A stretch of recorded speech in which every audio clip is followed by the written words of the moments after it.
వి gold trusted gold buyers. మీరు తాకట్టు పెట్టిన బంగారాన్ని విడిపించి ఈ రోజు ఉన్న మార్కెట్ ధరకు కొనబడును.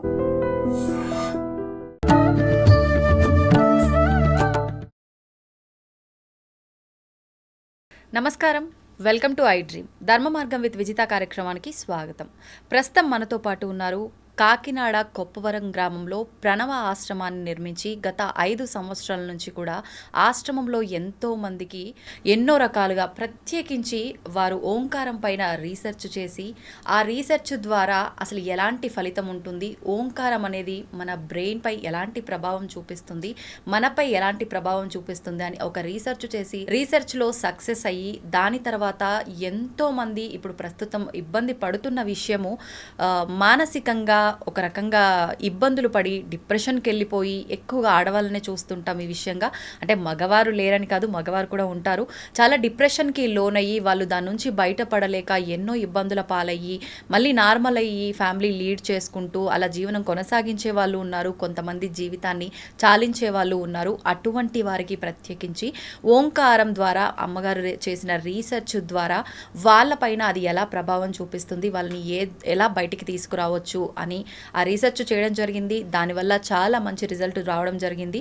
దాని ద్వారా సుమారుగా ఒక 90 మంది ఆ డిప్రెషన్ నుంచి బయటికి రావడం జరిగింది. వారే పూజ్య శ్రీ శ్రీ సుమిత్రానంద సరస్వతి గారు. ఇప్పుడు అమ్మతో మాట్లాడి మరిన్ని విషయాలు తెలుసుకునే ప్రయత్నం చేద్దాం. నమస్తే మాతాజీ. నమస్తే విదిత్ గారు. నమస్తే అమ్మ, ఎలా ఉన్నారు? బాగున్నాను అమ్మ. ముందుగా మీరు మొదటిసారి మన స్టూడియోకి వచ్చారు. అసలు ఏంటి మీ గురించి ఒక 4 విషయాలు మన ప్రేక్షకులకు తెలియజేయాలనుకుంటున్నాను. మీరు అంటే గత ఒక 2-3 సంవత్సరాల క్రిందటే ఇలా సన్యాసి జీవితం తీసుకోవడం చేశారు అని చెప్పి తెలిసింది. అసలు ఎందుకు అనిపించింది? నేను విన్నంత వరకు మీకు అంటే సుమారు స్కూలు కాలేజ్ వయసులోనే ఇలా తీసుకోవాలని చెప్పి అనిపించింది అని చెప్పి విన్నాను. అలా ఎందుకు అనిపించింది? అసలు ఏంటి దాని గురించి తెలియజేయండి అమ్మా. ఫ్యామిలీ పరంగా చూస్తే వాళ్ళు ముందు నుంచి స్పిరిచువల్లో ఉన్నారు. నా అన్వేషణ ఎంతసేపు సేవ చేయాలి, ఈ పవర్ దేంతో మనం అసలు నడుస్తున్నాము, ఈ ప్రపంచం అంతా ఏ శక్తి మీద ఆధారపడి ఉంది అనే విషయం మీద ఎక్కువగా నేను ప్రయాణం చేయటం జరిగింది. అలా చూసినప్పుడు మన ఋషులు మహాత్ములు ఎన్నో రకాల రీసెర్చ్ చేశారు. మనకి అగస్త్య మహాముని, భృగు మహర్షి వీళ్ళందరూ ఎంతో రీసెర్చ్ చేశారు. ఎంత పవర్ఫుల్గా అంటే అది మీకు ప్రపంచంలో అలా పబ్లిక్ వాళ్ళు చేసుకోలేదు, కానీ ఇన్నర్ ప్రయాణంలో మనిషి యొక్క శక్తి ఏమిటి అనేది చాలా రీసెర్చ్ చేసి మనకి తెలియచేశారు. ఏ శక్తి ద్వారా ఈ ప్రపంచం అంతా నడుస్తోంది, అది మనం పరమాత్మ భగవంతుడు అనుకుని మీరు ఏ పేరు పెట్టుకున్నా కానీ తప్పనిసరిగా మన సంకల్పానికి కానీ పంచభూతాల యొక్క శక్తి కానీ అన్ని కనెక్టివిటీ ఉంది అని చెప్పి మన మునులు ఋషులు అందరూ కూడా ఎంతో తెలియచేశారు. ఆ తర్వాత సినిమాలు ఇవన్నీ కూడా వాటిని స్టోరీల కింద తీసి దాన్ని చాలా స్థూలంగా చూపించడం జరిగింది. కాబట్టి అందరూ కూడా దాని మీద ఒక పురాణం కిందో లేకపోతే స్టోరీ కిందో దాన్ని తీసుకున్నారు తప్పించి, అదే మీరు ఉదాహరణగా ఆత్మ అంటే ఒక దెయ్యమనో ఏదో అలా తీసుకున్నారు తప్పించి దాని పవరు, దాని శక్తి, మనిషిలో శక్తి ఏంటి అనేది కరెక్ట్గా తీసుకోలేకపోయారు. సో నా అన్వేషణ అంతా కూడా దాని మీద ఎక్కువగా వెళ్ళింది. కాబట్టి మనిషికి ఇంత పవర్ ఉండి, ఇంత జ్ఞానం ఉండి, ఇంత చిన్న చిల్లర విషయాలకి దుఃఖపడటం ఏంటి, ఇంత శక్తిని వృధా చేసుకుంటూ డిప్రెషన్కి వెళ్ళడం ఏంటి అనే దాని మీద ఎక్కువగా నేను ఫోకస్ చేయటం జరిగింది. దాని మీద భాగంగానే నా అన్వేషణ అంతా జరిగింది. కాబట్టి అలా జర్నీ స్టార్ట్ అయింది. ఎప్పటి నుంచి స్టార్ట్ చేశారు? చిన్నప్పటి నుంచే సామాజిక సేవ అనేది చిన్నప్పటి నుంచే ఉంది, కానీ అప్పుడు నాకు పూర్తిగా కుదరలేదు. అయితే నేను మ్యారేజ్ చేసుకోను అని అనుకున్నాను, పూర్తిగా సమాజ సేవకు వెళ్ళిపోవాలనుకున్నాను, కానీ అది ఇంట్లో కుదరలేదు. అలాగా నేను చెప్తే వాళ్ళు ఒప్పుకోలేదు. కాబట్టి మ్యారేజ్ చేసుకునేటప్పుడే అలా సమాజ సేవ చేసే వాళ్ళని చూసుకుని మాకు రిలేటివ్ ఎవరో ఉంటే వారిని మ్యారేజ్ చేసుకున్నాను. అది ఇద్దరికీ అది సూట్ అయింది కాబట్టి ఇద్దరం సమాజ సేవ చేసుకోవాలని చేసేవాళ్ళం. అయితే నాకు తర్వాత చేస్తున్నప్పుడు వ్యక్తి భావనతో చేస్తున్నారు, అంటే అది కూడా గొప్ప కోసం పేపర్లో వేసుకోవడం కోసం అలా చేస్తున్నారు. అది కరెక్ట్ కాదనిపించింది నాకు. ఇంకా ఏదో అది రియల్గా చేసేవాళ్ళు ఎవరు అని అంటే నాకు మహాత్ములు ఎక్కువగా కనిపించారు. అంటే ఎటువంటి ఆశించకుండా ఫలితం చేసేవాళ్ళు గురించి అనుకున్నాను నేను. ఆ టైంలో నాకు తెలియదు, భగవాన్ రమణ మహర్షి ఎక్కువగా నాకు రావడము, ఆ విజన్ రావడము, తెలియడము, కనపడటము ఇవన్నీ జరిగితే అది తెలియలేదు నాకు. అంటే నేను స్పిరిచువల్లో అప్పుడు ఈ టైప్ ఆఫ్ బుక్స్ చదవడం కానీ అలా లేదు నేను. అందువల్ల పూర్తిగా సమాజ సేవలో ఉన్నప్పుడు నాకు అలా తెలిసినప్పుడు అప్పటికి నేను ఒక ఓల్డ్ ఏజ్ హోమ్ ముష్టి వాళ్ళకి, ఆడవాళ్ళకి రన్ చేసేదాన్ని. నేను ఎవరో ఫ్రెండ్స్ తోటి ఎవరో గోచి పెట్టుకుని ఇలాగా పర్వతాలు ఇటు దగ్గర ఎవరో వస్తున్నారు, చేతిలో బౌల్ పట్టుకుని స్టిక్ పట్టుకుని ఉన్నారు అంటే మగవాళ్ళకి కూడా నువ్వేమన్నా ఆశ్రమం పెడతావేమో, అదే నీ డ్రీమ్ అయి ఉంటుంది, ఆ విజన్ వస్తుంది అని చెప్పారు. నిజం అనుకున్నాను. కానీ ఎక్కువగా ఆయన నుంచి నాకు ఎక్కువ ఏదో ఒకటి మెసేజ్ వచ్చేది. అరుణాచలం గిరి వచ్చేది, అది నడుస్తున్నా కూర్చున్నా ఏం చేసినా అన్నింట్లో. అప్పుడు అది చాలా 1 year చాలా అది ఏంటో తెలియలేదు అసలు. ఆ తర్వాత ఎవరినో అడిగితే అది నాకు ఒక క్యాసెట్ చూపించారు, ఈయన రమణ మహర్షి ఇలా ఉంటారు అని చెప్పారు. మీరు ఒకసారి వెళ్తే బాగుంటుందని చెప్పారు. తర్వాత అరుణాచలం వెళ్ళాను. ఫస్ట్ టైం అరుణాచలం వెళ్ళినప్పుడు నాకు తెలియకుండానే లోపలంతా ఒక చేంజ్. మెడిటేషన్ అంటే ఏంటో తెలియదు, కానీ మెడిటేషన్లో కూర్చున్నాను. లోపల బోళ్ళ అనుభవాలు ఇవన్నీ. అక్కడి నుంచి నా జర్నీ మారిపోయింది, పూర్తిగా మారిపోయింది, చేంజ్ అయ్యింది. సో సమాజ సేవ అంటే శరీరానికి చేసేది కాదు, పూర్తిగా లోపల సోల్ శుద్ధి కావాలి. ఇలా పైన మనం సహాయం చేస్తే అది సరిపోదు, ఇంకా డీప్గా సాయం చేయాలి అనేది ఒక అన్వేషణ అయితే స్టార్ట్ అయింది. అప్పుడే స్టార్ట్ అయింది. అలానే అరుణాచలం నుంచి ఇంటికి వస్తే మళ్ళీ నాకు మెడిటేషన్ కుదిరేది కాదు. మళ్ళీ అదంతా చాలా ప్రాబ్లం అయ్యేది. అప్పటికి నేను జాబు ఇవన్నీ చేసేదాన్ని, సెలవు దొరకదు, ఫ్యామిలీలో ఉండే బోల్డ్ కమిట్మెంట్లు ఇవన్నీ చాలా ఉండేవి. అందుకని నేను అన్నీ ఒక్కొక్కటి వదులుకుంటూ నా అన్వేషణ ఇంకా డీప్గా స్టార్ట్ చేశాను. అంటే గృహస్థుగా ఉంటే మీరు చేయాలనుకున్నవన్నీ చేయలేను అన్న ఒక ఉద్దేశంతో అలా లేదు. ఎందుకంటే నాకు గృహస్థుగా నాకేమి పెద్ద ప్రాబ్లం లేదు. ఫ్యామిలీలో అందరూ నాకు సహకరించారు, అందరూ ప్రేమగానే ఉండేవారు, నేను కూడా అలాగే ఉండేది. అందుకని నాకు ఎడ్యుకేటెడ్ ఫ్యామిలీ, అందుకని నాకేమీ పెద్ద అంత గృహస్థుగా బాధలు అలా ఏమీ లేవు. ఏవో చిన్న చిన్నవి, అవి పెద్ద ప్రాబ్లము అనిపించలేదు నాకు. అంటే ఎప్పుడు మన ఫ్యామిలీ అనుకున్నప్పుడు అందులో పెద్ద ప్రాబ్లం అని అనిపించదు, అలా అనిపించలేదు నాకేమీ. గృహస్థుగా ఇబ్బంది పడి నేను రాలేదు, అలా రాలేదు. గృహస్థుగా ఉంటూనే నా సాధన చేసుకున్నాను. అలాని వాళ్ళ దగ్గర వాళ్ళకేదో లోటు చేసి కూడా కాదు, అది ధర్మము, అది పాత్ర పోషణ అనేది, ధర్మం అనేది అది చిన్నప్పటి నుంచి అది తెలుసు కాబట్టి గృహస్థుగా అది ఆ పాత్ర పోషణ చేస్తూ నా టైముని నేను సెట్ చేసుకోవడం అనేది జరిగింది. ఎక్కువగా నైట్ ధ్యానం చేయడానికి కానీ, అన్వేషణ సోషల్ సర్వీస్ నుంచి డీప్గా లోపలికి సోల్ అన్వేషణ అనేది స్టార్ట్ అయింది. మీరు ఓంకారానికి సంబంధించి రీసెర్చ్ చేశారు. అసలు ఏంటి ఓంకారం అనేది, ఎలా ఉపయోగపడుతుంది, మనందరం ఎలా ఉపయోగించుకోవచ్చు? మీరు అన్నారు ఇది బ్రెయిన్ పైన ప్రభావం చూపిస్తుంది అని చెప్పి. ఎలా ప్రభావం చూపిస్తుంది, ఎలాంటి ప్రభావం చూపిస్తుంది? ఉన్నది ప్రణవం శబ్దం పరబ్రహ్మ స్వరూపం అని నేను రామతీర్థుడు పుస్తకంలో చదివాను. అప్పటికే నేను కొంచెం అన్వేషణ చేస్తున్నప్పుడు స్పిరిచువల్గా భగవాన్ రమణ మహర్షి అరుణాచలం వెళితేనే నాకు అక్కడ మెడిటేషన్ కుదిరేది, ఇక్కడ గృహస్థగా ఉండి అరుణాచలంలో ఉండడం కుదిరేది కాదు. అందుకని కొంచెము కాకినాడలో ఏదన్నా ఎక్కడైనా స్పిరిచువల్గా ఆధ్యాత్మికంగా ఎదగాలనుకున్నాను. అప్పుడు అన్వేషణ సంస్థలు, ఎన్నో రకాల సంస్థలకి అన్నింటికీ వెళ్ళాను. ఎక్కడికి వెళ్ళినా నాకు సంస్థల డెవలప్మెంట్ తప్పించి నిజమైన స్పిరిచువల్ నాకు నా అన్వేషణలో నాకు దొరకలేదు. చాలా విసిగిపోయాను నేను. సత్సంగంలో ఎవరిదైనా సత్సంగం చెప్తున్నప్పుడు కూర్చుంటే, సత్సంగం చెప్పేటప్పుడు ఉపన్యాసము ఒకలా ఉండేది, వాళ్ళ లైఫ్ ఒకలా ఉండేది. ఆ నిజాయితీ నాకు కనిపించలేదు. స్పిరిచువల్లో ఉండే నిజాయితీ నాకు కనిపించలేదు. అప్పుడు ఇంకా అలా కాదు, నాకు అది సూట్ అవ్వట్లేదు. కాబట్టి నాకు ప్రాక్టికల్ నాలెడ్జ్ కావాలి, నాకు థియరీ నాకు అంత నచ్చేది కాదు, ఎక్కువగా ప్రాక్టికల్ కావాలి. ఆ టైంలో ఎవరో నాకు గిఫ్ట్ కింద రామతీర్థుడి పుస్తకం ఇచ్చారు. అది నేను చూసినప్పుడు అందులో ఉన్నది ప్రణవము, శబ్దం పరబ్రహ్మ స్వరూపము, ఓంకారంతో ఈ ప్రపంచమంతా నడుస్తుంది అనేది ఉంది. అక్కడి నుంచి నా అన్వేషణ స్టార్ట్ అయింది. ఆ ఓంకారం మీద మొత్తం మొదలైంది.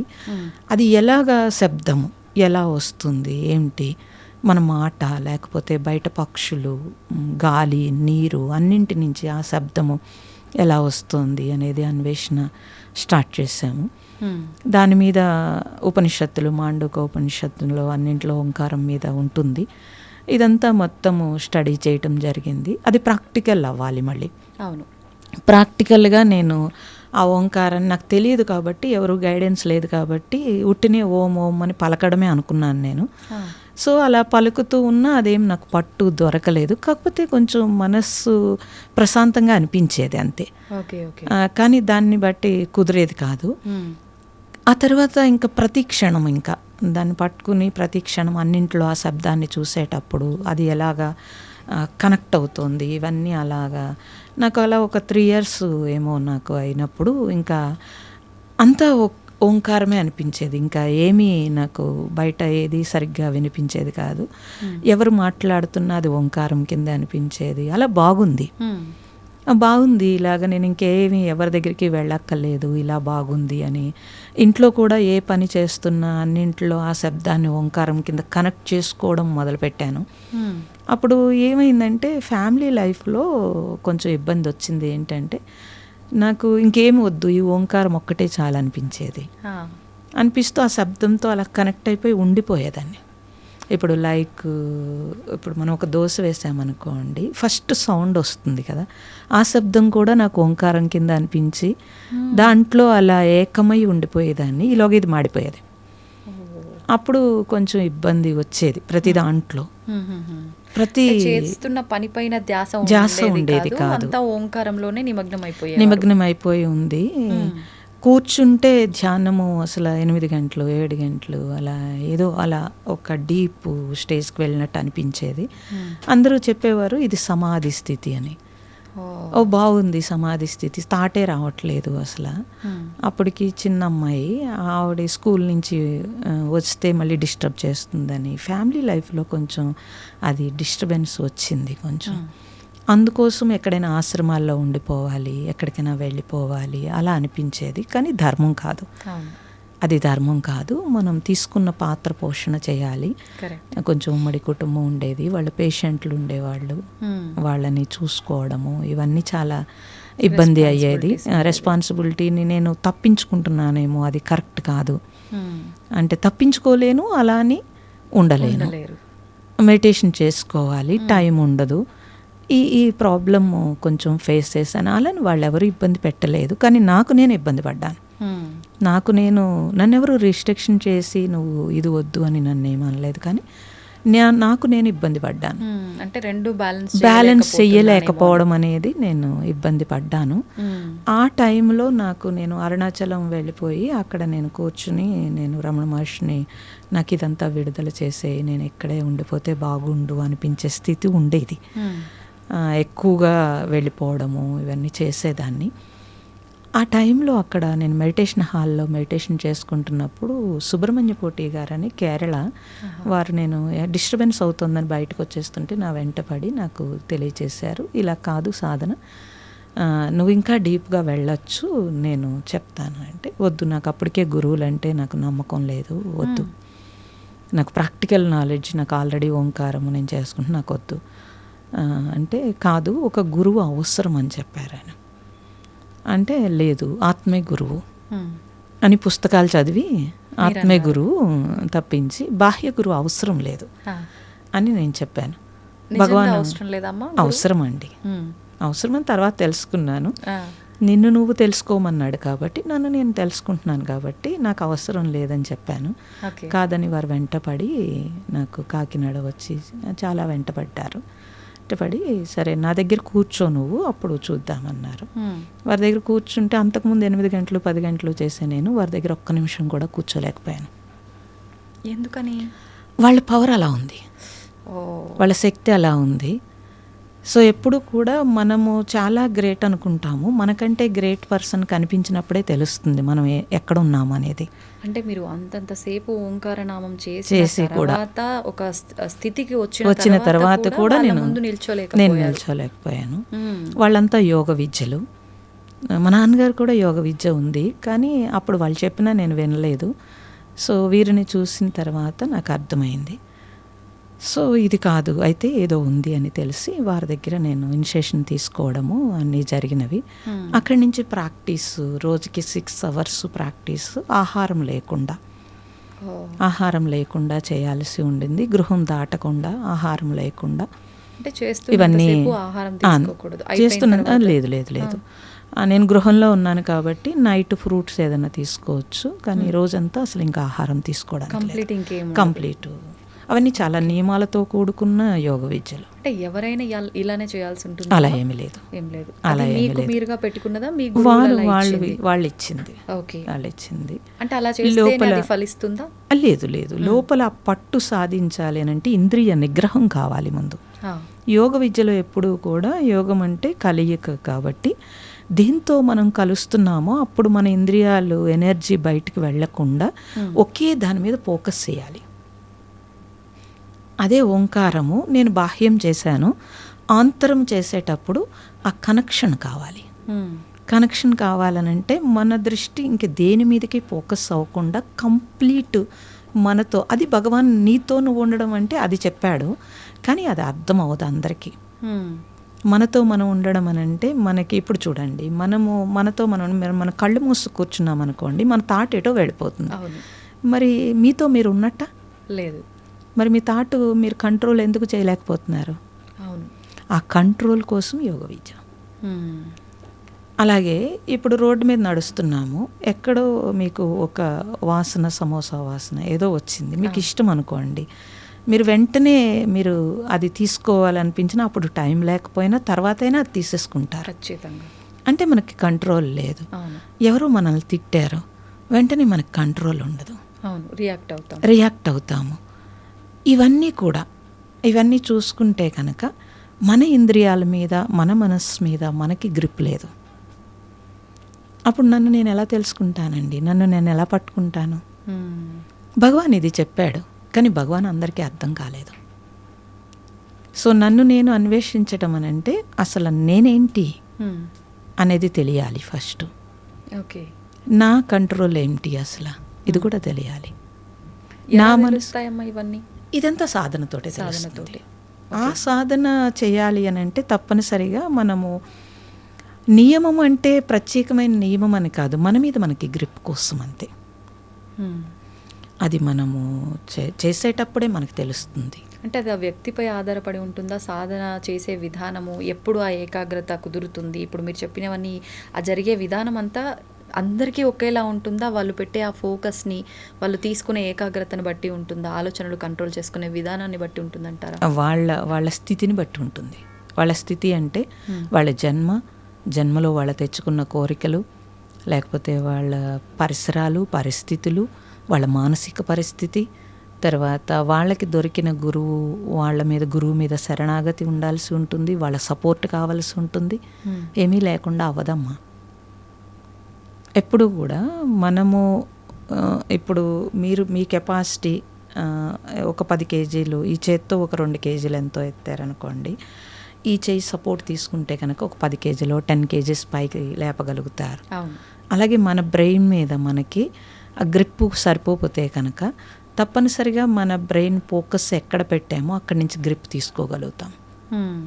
ఇప్పుడు మీరు పిల్లల్ని మీరు ఫస్ట్ క్లాస్ వాళ్ళు ABCDలు మీరు రాయించేసుకోగలరు, స్కూల్కి ఎందుకు పంపుతున్నారు అని అంటే మీరు అంటే అల్లవాటు అయిపోయి వాడి బ్రెయిన్ అలా తీసుకోదు. వెంటనే వాడికి కావాల్సింది ఏదో చేయటం కోసం మిమ్మల్ని ప్లీజ్ చేసేయగలుగుతాడు. కొత్తగా ఒక టీచర్ అనేటప్పటికీ అతనికి ఒక భయము, ఒక రెస్పెక్ట్, ఒక ఏదో ఉంటుంది. అప్పుడు ఆ బ్రెయిన్ వెంటనే క్యాచ్ చేస్తుంది. అంతే కదా.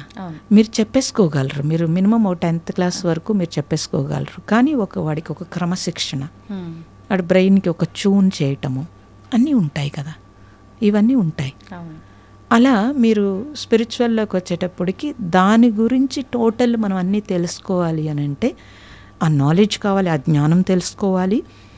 అలాగే ఆ జ్ఞానాన్ని మనలో ఇమిడ్చుకోవడానికి మనకు ఒక పట్టు కావాలి. మనకు ఒక పట్టు కావాలి అని అంటే మనకి మనల్ని ప్రేమించేవాళ్ళో లేకపోతే మనకి నేర్పేవాళ్ళో మనల్ని పూర్తిగా పైకి తీసుకురావాలి అనుకునేది ఒక గురువే ఉండగలుగుతాడు. తల్లిదండ్రులు కంటే ఎక్కువగా ఎవరు మనల్ని ప్రేమించలేరు కదమ్మా. అవును. అలాగే జ్ఞానంలో మాత్రం గురువు ఒక్కళ్ళే మనకి పైకి తీసుకురాగలుగుతారు. నిజమైన గురువుని ఎలా ఎంపిక చేసుకోవచ్చు అంటారమ్మా? ప్రస్తుతం ప్రతి ఒక్కరూ అంటే కాషాయం వేసుకున్న ప్రతి ఒక్కరూ నిజమైన సన్యాసి జీవనమా అని అంటే నమ్మలేము. అంటే మీరు తప్పుగా అనుకోకూడదు, సమాజం అలా ఉంది. ఒక గురువు అని అంటే గురువు స్థానంలో ఉన్న ప్రతి వ్యక్తి నిజమైన గురువా అంటే చెప్పలేము. అసలు ఎలా ఎంపిక చేసుకోవచ్చు అంటారా గురువుని?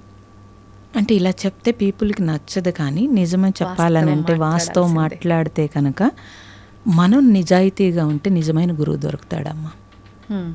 ఫస్ట్ మనకేం కావాలి? మనకి నిజంగా స్పిరిచువల్ కావాలా, ఈ భౌతిక లాభాల కోసం మనం స్పిరిచువల్కి వెళ్తున్నామా? ఇది ఫస్ట్ మనకి క్లారిటీ కావాలి. నిజంగా స్పిరిచువల్ కావాల్సిన వాళ్ళకి నిజమైన గురువు దొరుకుతున్నాడు కదా. కాదు, ఇక్కడ ఏమవుతుంది అని అంటే స్పిరిచువల్ కావాలి, అలాగే భౌతిక లాభాలు కూడా కావాలి. అప్పుడు దానికోసమే కదా మనము నేను ఇల్లు కట్టుకోవాలి, లేకపోతే నేను మా అమ్మాయి పెళ్లి చేయాలి, లేకపోతే ఏవో నాకు కావాలి అని గురువుని ఆశించి నువ్వు గురువుకి లంచం ఇవ్వడం మొదలుపెట్టావు. అదే కదా ఆశీర్వాదం అంటే. ఏ ఆశీర్వాదం కావాలి నీకు? ఆత్మోన్నతి వైపు ప్రయాణం చేయాలనుకుంటున్నామో మనం. అలా ఎవరండి అడిగేది? ఎన్ని సంవత్సరాల నుంచి ఒక్క సాధకుడు కోసం చూశాను నేను, దొరకలేదు నాకు అసలు. స్పిరిచువల్, నిజమైన స్పిరిచువల్ కోసం ఎవరు రావట్లేదండి. ఇప్పుడు గురువు, నిజమైన గురువు లేడు అని అంటున్నారు, కానీ నిజమైన శిష్యుడు ఉన్నాడు అసలు? ఎక్కడున్నారు చెప్పండి అసలు?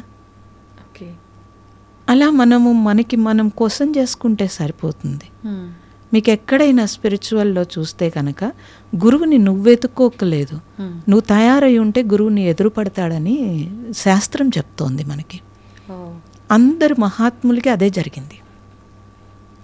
మరి మనకేం కావాలనేది మనకి స్పష్టత లేదు. ఫస్ట్ ఉంటే కనుక గురువు ఎదురుపడతాడు. ఇప్పుడు మేము అరుణాచలంలో మా అంతటా మేము కూర్చున్నప్పుడు ఎదురుపడి వచ్చారు. సో ప్రతి దాంట్లోనూ ఎవరికైనా సరే తనకి నిజాయితీ ఉంటే కనుక భగవంతుడు ఆ నిజాయితీకి తగ్గట్టుగా తనకి ఏం కావాలనేది తనకి ఆయనే చూసుకుంటాడు. ఇప్పుడు మీరు అన్నట్టుగా నిజమైన శిష్యుణ్ణి గురువే వెతుక్కుంటూ వస్తారన్నారు కదా. అంటే వాళ్లకు ఈ సాధన చేయటం వల్ల ఏదైనా దివ్య దృష్టి ఉంటుందా? ఎదుటి వారిని అంచనా తప్పకుండా ఉంటుంది. వాళ్ళ వైబ్రేషన్స్ నెగిటివ్ లేకుండా వాళ్ళకు ఉన్న పాజిటివ్ ఏదైతే ఉంటుందో ఆ పాజిటివ్ వాళ్ళకి తాకుతుంది. వాళ్ళు కూడా వెతుకుతూ ఉంటారండి. నిజమైన శిష్యుడి కోసం గురువు ఎప్పుడు అన్వేషిస్తూనే ఉంటాడు. వాళ్ళ విద్య లేకపోతే వాళ్ళు నేర్చుకున్నది ఎవరొకరికి అందించడానికే కదా, ఇదంతా లోక కళ్యాణం కోసం కదా. వాళ్ళు కూడా వెతుకుతూనే ఉంటారు. గురువు కళ్ళు ఎప్పుడు శిష్యుడి కోసం వెతుకుతూ ఉంటాయండి. మీరన్నట్టు సమాజంలో అన్ని రకాల పీపుల్ ఉంటారు. దాన్ని ఉపయోగించుకుని భౌతిక లాభాలు పొందే వాళ్ళు ఉంటారు. అప్పుడు వాళ్ళు భౌతిక లాభాలు పొందే శిష్యులు ఎవరైతే ఉన్నారో వాళ్ళే కనెక్ట్ అవుతారు. నిజంగా సాధకులు ఎవరైతే ఉండి నిజంగా సిన్సియర్గా నాకు సాధన తప్పించి ఇంకొకటి వద్దు అనుకున్న వాళ్ళకి భగవంతుడు ఆటోమేటిక్గా దారి చూపిస్తాడు. అయితే ఇప్పుడు ఒక మనిషి పుట్టిన తర్వాత అసలు ఆ మనిషి పర్పస్ ఏంటి, ఎందుకు ఆ జన్మ తీసుకున్నాడు అనే ఒక విషయాన్ని ప్రతి ఒక్కరం మర్చిపోతున్నామని చెప్పి మీలాంటి వాళ్ళందరూ కూడా చెప్తూ ఉంటారు. అసలు ఏంటి, ఇప్పుడు నేను ఒక జన్మ తీసుకున్నా, నేను పుట్టిన తర్వాత ఒక వయసు వచ్చే వరకు తల్లి పెంపకము, తర్వాత వాళ్ళ పెంపకంలో ఉంటూనే స్కూల్స్, కాలేజెస్, తర్వాత మ్యారేజ్ లైఫ్, తర్వాత నా పిల్లలు, నా రెస్పాన్సిబిలిటీస్, వీటిపైనే నా ఫోకస్ వెళ్తుంది. మీరన్నట్టుగా వీటితో పాటు భగవంతుడిపై నాకు నిజమైన భక్తి ఉండొచ్చు, ఉండకపోవచ్చు. నేను ఇవి బ్యాలెన్స్ చేసుకుంటూనే వెళ్తున్నాను తప్ప అసలు నేను వచ్చిన పర్పస్ ఏంటి అనే దానిపైన నేను ఆలోచన చేయలేకపోతున్నా. ఎలా తెలుస్తుంది అసలు మనం ఏ పర్పస్ మీద వచ్చాము? ఈ జీవనం ఇలా కొనసాగించి మళ్ళీ పుట్టుక, చావు, ఇది ఈ కంటిన్యూ ఈ సర్కిల్ ఇలా జరగటమేనా? అసలు ఏంటి, ఎలా తెలుస్తుంది నా జన్మకు అసలు అర్థం ఏంటి, నేను ఎందుకు వచ్చాను అని?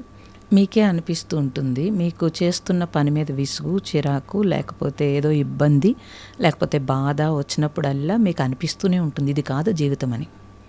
ఎవ్వరికీ అనిపించకుండా ఉండదు అసలు. ప్రతినిత్యం అనిపిస్తూ ఉంటుంది ఇది కాదు జీవితం అని అనిపిస్తూ ఉంటుంది. అనిపించినా సరే మనకున్న కోరికలు, మనకున్న ఆశలు, లేకపోతే కమిట్మెంట్లు, మనకున్న పరిస్థితులకి మనం లొంగుతూ ఉంటాం. వాస్తవం. తప్పనిసరిగా అందరూ లొంగుతారు. అందుకు ఎవరైనా సరే అసలు వచ్చింది ఎందుకు అనేది అందరూ అన్వేషించినా అన్వేషించకపోయినా మరణం తెలియచేస్తోంది. ఇక్కడి నుంచి ఏమీ తీసుకువెళ్ళట్లేదు, అన్నీ వదిలేసి వెళ్ళిపోతామని తెలియచేస్తోంది. తర్వాత మనం ఏ పని అయితే చేసామో ఆ పని నుంచి మనకి ఎప్పుడైనా సరే రిజెక్షన్ కానీ, తిట్లు కానీ, లేకపోతే ఇబ్బందులు కానీ వచ్చినప్పుడు మనకి విసుగొస్తుంది. అప్పుడు ఉదాహరణ ఏదైనా చెప్పగలుగుతారమ్మా దీనికి? ఇంట్లో పిల్లలు కానీ, లేకపోతే భర్త కానీ, లేకపోతే మీ చదువుకున్న చదువు, జాబ్ కానీ మీకు సాటిస్ఫాక్షన్ రానప్పుడు, మీరు వాళ్ళు ఏదైనా మనల్ని అన్నప్పుడు తప్పనిసరిగా మనకు అనిపిస్తుంది కదా. అవును, అనిపిస్తుంది. అప్పుడు మీరు ఏం చేస్తారు? సహజంగానే కాదు, ఒక వయసు వచ్చిన తర్వాత అయినా సరే మనం ఏమనుకుంటాము, ఇది కాదు స్పిరిచువల్ లైఫ్ అని కొంచెం అన్వేషణ స్టార్ట్ చేస్తారు. నేనేమంటానంటే, అందుకు స్పిరిచువల్ లైఫ్ స్టార్ట్ చేసావా? ఒరిజినల్గా మన సోల్ ఏమిటి, అసలు మనం ఎక్కడి నుంచి వచ్చామో, ఇప్పుడు ఏం చేస్తున్నాము, తిరిగి ఎక్కడికి వెళ్తాము అని అన్వేషణ స్టార్ట్ చేస్తే కనుక తప్పనిసరిగా ఎవరికి వాళ్ళకి తెలుస్తుంది. ఈ సోల్ సమాధానం దొరుకుతుంది. ఈ సోల్ అసలు ఎందుకు వచ్చింది, అసలు ఏ పర్పస్ మీద వచ్చింది. సరే మీరన్న పరిస్థితిలో ఫ్యామిలీయో అది ఎన్ని రోజులో ఉండదు. ఒక 20 years వస్తే పిల్లలు మన దగ్గర ఉండరు. వాళ్ళు 20 అక్కర్లేదు, ఇదివరకైతే 20, ఇప్పుడు 10 yearsకే నువ్వు నాకు అక్కర్లేదు, నువ్వేమన్నా మనీ పే చేస్తే నేను నా సంగతి నేను చూసుకుంటాననే పరిస్థితి వచ్చేసింది. సో వాళ్ళు కూడా మన దగ్గర ఉండడానికి ఇష్టపడట్లేదు. ఎంత దూరంగా ఉంటే అంత ప్రేమ ఉంటుంది, అది తెలుస్తుంది మనకు కూడాను. అప్పుడు మన పర్పస్, లేకపోతే వాళ్ళ చదువు, వాళ్ళ మ్యారేజ్ అయిపోయిన తర్వాత అయినా సరే మనం ఒంటరి అవుతాం. భార్యాభర్తలు ఇద్దరు ఉన్నా కూడా సెల్ ఫోన్ వచ్చిన తర్వాత ఎవరికి వాళ్ళే ఒంటరి, ఇంకా అసలు ఆ కమిట్మెంట్లు కూడా పోయినాయి. అప్పుడు నీ టైం అలా సెల్ ఫోన్తో గడిపిన కొద్ది రోజులు బాగుంటుంది, తర్వాత బోర్ కొట్టేస్తుంది. అందుకే కదండి అందరూ యాత్రలకు వెళ్ళడమో, లేకపోతే ఇంకో దానికి ట్రిప్పులకు వెళ్ళడమో, ఏదో చేసి కాసేపు మనస్సుని చేంజ్ చేస్తున్నారు. మనస్సును హుషారు తెచ్చుకోవడం కోసము డబ్బు ఖర్చు పెట్టి ఏవో చేసుకుంటున్నారు. కానీ ఎన్ని చేసినా మళ్ళీ బ్యాక్ టు బ్యాక్ మన ఇంటికి రావాలి. వాస్తవం. అదే ప్రాబ్లమ్స్, సపోర్ట్, అన్నీ కావాలి, అన్నీ ఉంటాయి. మళ్ళీ సపోర్ట్ కూడా కావాలి, మానసికంగా మనకి కావాలి. నేనేం చెప్తున్నానంటే, అది నువ్వు చేసుకుంటూనే నీ అన్వేషణ, అసలు ఈ సోల్ ఎందుకు వచ్చింది, అసలు అందరం ఒకలా పుట్టట్లేదు కదా, అందరం ఒక చోట పుట్టట్లేదు, అందరి లైఫ్ ఒకలా లేదు, ఎందుకు అలా ఉంది అంటే అది ప్రారంధము, లేకపోతే ముందు చేసుకున్నది, లేకపోతే ఇప్పుడు చేసుకుంటున్నది, స్వయంకృత అపరాధం, వీటన్నింటితో చేంజ్ అవుతోంది. మన థాట్లో కూడా మనకి చేంజ్ అవుతోంది. ఇవన్నీ చూసినప్పుడు మనం మారాలని తెలుస్తోంది. మారాలి, మనకి మనం ఎలా మారాలి, ఎలా మన జీవితాన్ని నడపాలి అనేది మనకి తెలుస్తుంది. అందుకే అన్వేషిస్తున్నారు మనుషులందరూ. దాన్ని కాలక్షేపం చేస్తున్నారు తప్పించి ఆ కాలాన్ని. ఎవరైనా సరే నిజంగా మీరు ఒక చదువు మీద పెడితే దాన్ని సక్సెస్ అవుతున్నారు, ఒక జాబ్ మీద పెడితే సక్సెస్ అవుతున్నారు, పిల్లల మీద పెడితే పిల్లలు సక్సెస్ అవుతున్నారు. అప్పుడు మీ మీద మీరు ఎందుకు పెట్టుకోవట్లేదు అంటాను నేను. మిగతా టైం అంతా ఫ్యామిలీకి ఇచ్చేసినా మీకంటూ ఎంతో కొంత టైం ఉంటుంది కదా, ఆ టైం మీ మీద మీరు ఫోకస్ పెట్టుకున్నప్పుడు ఆటోమేటిక్గా మీరు వెళ్తారు. మేము గృహంలో ఉండే కదమ్మా అన్వేషించింది, గృహంలో ఉండే అన్నీ చేసుకున్నాం కదా. మన మీద మనం కొద్దిగానైనా టైం తీసుకోవాల్సి ఉంటుంది. మన మీద మనం టైం తీసుకుంటున్నారు, పార్టీలకో పెళ్ళిళ్ళకో వెళ్ళినప్పుడు అన్నీ కొనుక్కోవడానికో, రెడీ అవ్వడానికో, తిరగడానికో అన్నీ టైం తీసుకుంటున్నారు కదా. అవన్నీ టెంపరరీ చేస్తున్నారు. అసలు మనము మానవ జన్మ ఇంత ఉత్తమమైన జన్మ అని తెలుసు కదా అంతాను. మిగతా ఏ ప్రాణికి లేని అవకాశం మనకు ఉంది కదా. అప్పుడు మన మీద మనం టైం ఎందుకు పెట్టుకోవట్లేదు? అలా మీరు పెట్టుకున్నప్పుడు మీ గురించి మీరు కొద్దిగా శ్రద్ధ తీసుకుంటారు. అట్లీస్ట్ పోనీ స్పిరిచువల్ వదిలేయండి, మీ హెల్త్ గురించైనా మీరు ఎందుకు కేర్ తీసుకోవట్లేదు? అది మళ్ళీ రేపొద్దుట మనల్ని సఫర్ చేస్తుంది, మనతో పాటుగా మన ఫ్యామిలీని సఫర్ చేస్తుంది. అవును. మన పిల్లలైనా మనం అమ్మ నాన్నకి ఒంట్లో బాగాలేదంటే వాళ్ళు ఎక్కడ ఉన్నా సఫర్ అవుతారు. అందరికీ తెలుసు కదమ్మా, ఎవ్వరూ కూడా హ్యాపీగా చనిపోవాలని ఉంటుంది, అంతేకాని సఫర్ అవుతూ చనిపోవాలని ఉండదు. ఉండదు. అట్లీస్ట్ జీవించి ఉన్నంత వరకైనా మన హెల్త్ లేకపోతే మన మైండ్ అన్నీ మన కంట్రోల్లో ఉండేటట్టయినా మనం చేసుకోవడమే నిజమైన ఆధ్యాత్మికత. అంతేకాని స్పిరిచువల్ అంటే అది వేరు కాదు. జీవితం వేరు, ఆధ్యాత్మికత వేరు అనుకోవడం పెద్ద తప్పు. ఈ జీవితమే ఆధ్యాత్మికత. ఇప్పుడు మీరు చెప్పిన దాన్ని బట్టి నాకు అనిపించింది ఇందాక, అంటే ప్రశాంతత కోసం ఎటైనా వెళ్ళాలి అనుకోవడం వాస్తవం. ప్రతి ఒక్కరికి ఏదో ఒక సమయంలో అనిపిస్తూ ఉంటుంది. కొంతమంది ఫ్యామిలీతో టైం స్పెండ్ చేయాలని ప్లాన్ చేస్తే, కొంతమంది ప్రశాంతత కోసం అని చెప్పి ఇలాంటి ట్రిప్స్ అని, వెకేషన్స్ అని ఇలాంటివన్నీ ప్లాన్ చేస్తుంటారు. అది డివోషనల్ సైడ్ వెళ్ళినా సరే, వేరే ప్లేసెస్ వెళ్ళినా సరే. నిజంగా మీరు చెప్పినట్టుగా ఇది చాలా సందర్భాల్లో వ్యక్తిగతంగా నేను కూడా అంటే ఎక్స్పీరియన్స్ చేసిన విషయమే, ప్రతి ఒక్కరు ఎక్స్పీరియన్స్ చేస్తారు. ఎక్కడికి వెళ్ళిన 2 రోజులు, 3 రోజులు, 4 రోజులు తిరిగి మళ్ళీ మనం బ్యాక్ టు హోమ్ వచ్చాము అని అంటే సేమ్ అన్నీ రిపీట్. మహా అయితే అక్కడ ప్రశాంతత అంతా ఒక్కరోజు ఉంటుందేమో, తర్వాత ఇదే రెస్పాన్సిబిలిటీసు, ఇదంతా ఉంటుంది.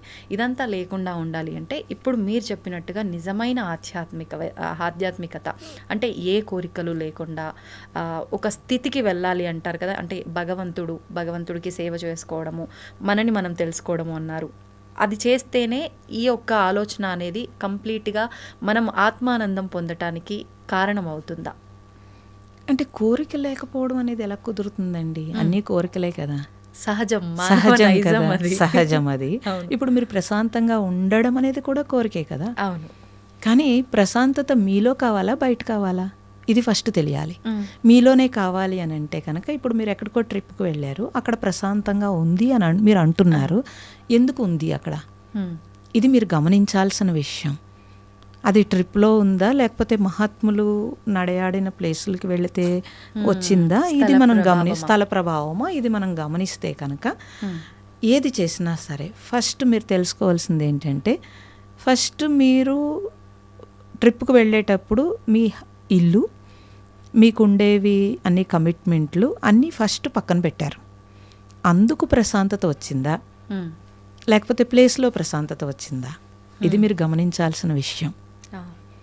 అయితే ఫస్ట్ మనము నేనైతే చాలామందిని చూశాను, ఇంట్లో వంట లేదు, పిల్లలు క్యారేజీలు లేవు, హడావుడు లేదు, అందుకు కొంత ప్రశాంతత వచ్చింది. ఓకే, మళ్ళీ బ్యాక్ టు బ్యాక్ వచ్చేటప్పటికి మళ్ళీ రొటీన్ అయ్యింది కదా. అంటే ఆ పని మనకి ఇష్టం లేదు, అంటే అది ప్రేమ లేదు దాని మీద,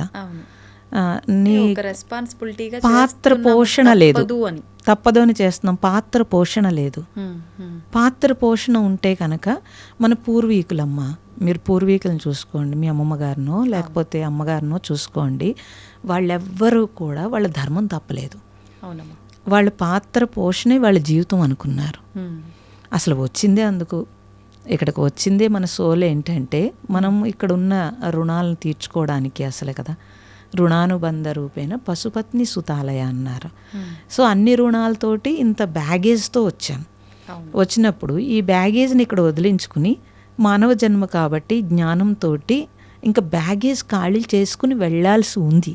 ఈ ఒక్క విషయం తెలిస్తే మనుషులకి చాలు. బ్యాగేజ్తో వచ్చామని తెలియట్లేదు.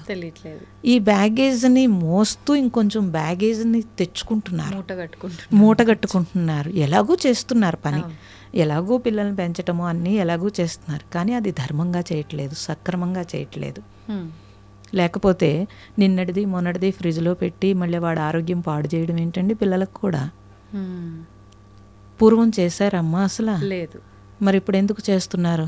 పోనీ అలానే ఉద్యోగం చేసే ఆడవాళ్ళ కోసం అదంతా చేశారు పోనీ అనుకుందాం. ఉద్యోగం లేని వాళ్ళు ఏం చేస్తున్నారు అసలు? గృహంలో చాలా పని ఉంటుంది, నేను కాదన్ను, గృహంలో చాలా పని ఉంటుంది, కానీ ఆ పనిని పర్ఫెక్ట్గా చేసుకుంటే కనుక చాలా ఈజీగా ఉంటుంది. చాలా స్పీడ్గా మీరు మార్నింగ్ బయలుదేరి వచ్చేయాలి అని అంటే కనుక మీరు ఏదైనా కొంచెం ముందు రోజు తయారు చేసి పెట్టుకోవడం తప్పని నేను చెప్పట్లేదు. కానీ అసలు ఇంట్లోనే ఉండి కూడా వారం రోజులకి మనం ఒక పిండి తయారు చేసి ఫ్రిడ్జ్లో పెట్టుకుంటామండి. మరి ఇంట్లో వాళ్ళ పొట్ట ఏమైపోతుంది? అది అసలు ఎవరు ఆలోచించరు. అప్పుడు ఎలా ధర్మం పాటించాం? సో 10 మంది పిల్లలుండి 15 మంది పిల్లలుండి ఇన్ని ఫెసిలిటీస్ లేనప్పుడు వాళ్ళెవరూ అలా బద్దకించలేదు. అవును. ఎవరికి ఏ టైంకి ఏం కావాలో వాళ్ళు పరుగు పెట్టి చేశారు, ప్రేమతో చేశారు. ఇప్పుడున్నట్టు అడ్వాన్స్ ఏది టెక్నాలజీ కూడా లేదు, ప్రతిదీ వాళ్ళ స్వహస్తాలతో చేసుకున్నారు, ఆరోగ్యంగా ఉన్నారు, ఆనందంగా జీవించారు. కుటుంబం అంటే అందరూ ఒక ప్రేమతోటి ఒక యూనిటీతో ఉన్నారు. ఇప్పుడు ఉన్నారా చెప్పండి? లేదు. కానీ అది ఎక్కడి నుంచి పోయింది?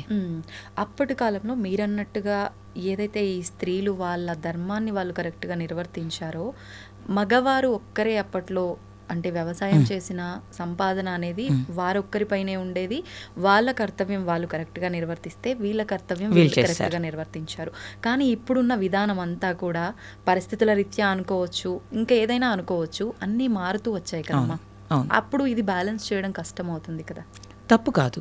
ఇప్పుడు సంపాదన ఇద్దరు సంపాదించకపోతే కనుక జీవితం గడవదు కాబట్టి తప్పు కాదు. కానీ నేను చూస్తున్న ఫ్యామిలీస్లో కూడా ఇద్దరు జాబ్ చేస్తూ, ఈవెన్ అమెరికాలో నేను ఇప్పుడు క్లాసెస్ వేదిక యూనివర్సిటీ ఓంకారము మీద రీసెర్చ్ చేసే వాళ్ళకి అవి కూడా చెప్తాను. ఎవ్రీ ఇయర్ అమెరికా వెళ్తానండి.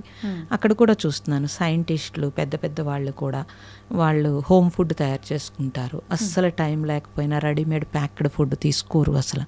ఈవెన్ బ్రెడ్ కూడా తయారు చేసుకుంటారు. ఎలా చేసుకుంటున్నారు వాళ్ళు? అంటే వాళ్ళ ప్లానింగ్లోనే ఉందండి లైఫ్ ప్లానింగ్లోనే ఉంది. ఇప్పుడు మేము కూడా ఎన్నో సోషల్ సర్వీస్ చేసినా ఎంత చేసినా ఇప్పుడు కూడా ఆశ్రమంలో ఆర్గానిక్ పండిస్తాము, పొయ్యి మీద వండుతాము. నాకు ఇప్పటికీ రోజు చెప్తారు, అమ్మ ఇది ఒక్కటే కదా గ్యాస్ మీద పెట్టేద్దామా అని అడుగుతారు. నో, వద్దు, కట్టెల పొయ్యి మీదే చేయండి. సన్ రైజ్ పడుతూ ఉంటే అది మనం తినేటప్పుడు అది మీకు హెల్దీ ఫుడ్, నెమ్మదిగా అలవాటు పడతారు. టైం సరిపోదు అంటారు, మీరు చేస్తుంటే టైం సరిపోతుంది. ఇప్పుడు మేమే పండించుకుంటాము, మేమే వండుతాము, మేమే ఆశ్రమం చూసుకుంటాము, క్లాసెస్ చెప్తాము, అన్నీ చూస్తాము. ఎలా టైం సరిపోతుంది అంటే అక్కడ ఇప్పుడు మేనేజ్ చేసుకోవడం అంటాము. మనము టైము మేనేజ్ చేసుకోవడం చేత కానప్పుడు ఇవన్నీ వస్తాయండి. తప్పనిసరిగా చాలామంది జాబ్ చేస్తూ కూడా చాలా హెల్దీ ఫుడ్ తీసుకుంటారు, చాలా హెల్దీ లైఫ్ ఫుడ్ లీడ్ చేస్తారు, టైం పిల్లలకి ఇవ్వగలుగుతారు. టైం లేదు అనేవాళ్ళు నేనేం చెప్తానంటే 24 hours భగవంతుడు ఇచ్చింది అందరికీ. ప్రైమ్ మినిస్టర్ గారికి కూడా అదే 24 hours కదండి. మరి అందరూ చేస్తున్నారు కదా. అంటే మనం ఎలా ఉపయోగించుకుంటున్నాం అనే నాలెడ్జ్ ఉండాలి మీకు. అనే నాలెడ్జ్ ఉన్నప్పుడు ఇప్పుడు తెలుస్తుంది. ఆ టైం మేనేజ్ చేయటం అనేది తప్పనిసరిగా మనకు తెలియాలమ్మా. తర్వాత నేనేమంటానంటే ప్రేమ ఉంటే అన్నీ పక్కకి వెళ్తాయి. ప్రేమ లేనప్పుడు అన్నీ విసుగు, చిరాకు, కోపము, నేను చేయాలా అనేది అన్నీ వస్తాయి కదా. ఇద్దరు జాబ్ చేస్తూ భార్యాభర్తలు ఇద్దరు చక్కగా లీడ్ చేసుకోగలుగుతారు లైఫ్ని. ఇద్దరు జాబ్ చేస్తూ ఒకరినొకరు కొట్టుకుంటూ ఇంట్లో గజిబిజి చేసుకుంటారు చాలామంది. ఇది చూస్తే అది మనం మేనేజ్ చేసుకోవడంలోనే ఉంటుంది ఏదైనా సరే. నాకు కూడా చాలామంది ఒకే క్వశ్చన్ అడుగుతారు, సాధన చేయడానికి టైం లేదమ్మా, టైం ఎలా కుదురుతుంది అని అంటారు. మరి 24 hours మీ టైంని ఎలా మేనేజ్ చేస్తున్నారు అని అడుగుతాను. అప్పుడు చూస్తే 4 గంటలు 5 గంటలు వాళ్ళకి టైం వస్తుంది. అప్పుడు ఎక్కడి నుంచి వచ్చింది ఇదంతా? ఒక ప్లాన్ ఉండాలి. ఒక ప్లాన్ ఉంటేనే కానీ అవ్వదు అసలు. పిల్లల్ని మీరు తీసుకోండి, కొంతమంది పిల్లలు వాళ్ళు చదివేసుకుంటారు, సినిమాలు చూస్తారు, ఆడేసుకుంటారు, అన్నీ చేయగలుగుతారు. కొంతమంది పిల్లలు చూస్తే మాకు అసలు టైం లేదు, ఇదే టైం సరిపోవట్లేదు అంటారు, స్ట్రెస్ ఫీల్ అవుతూ ఉంటారు.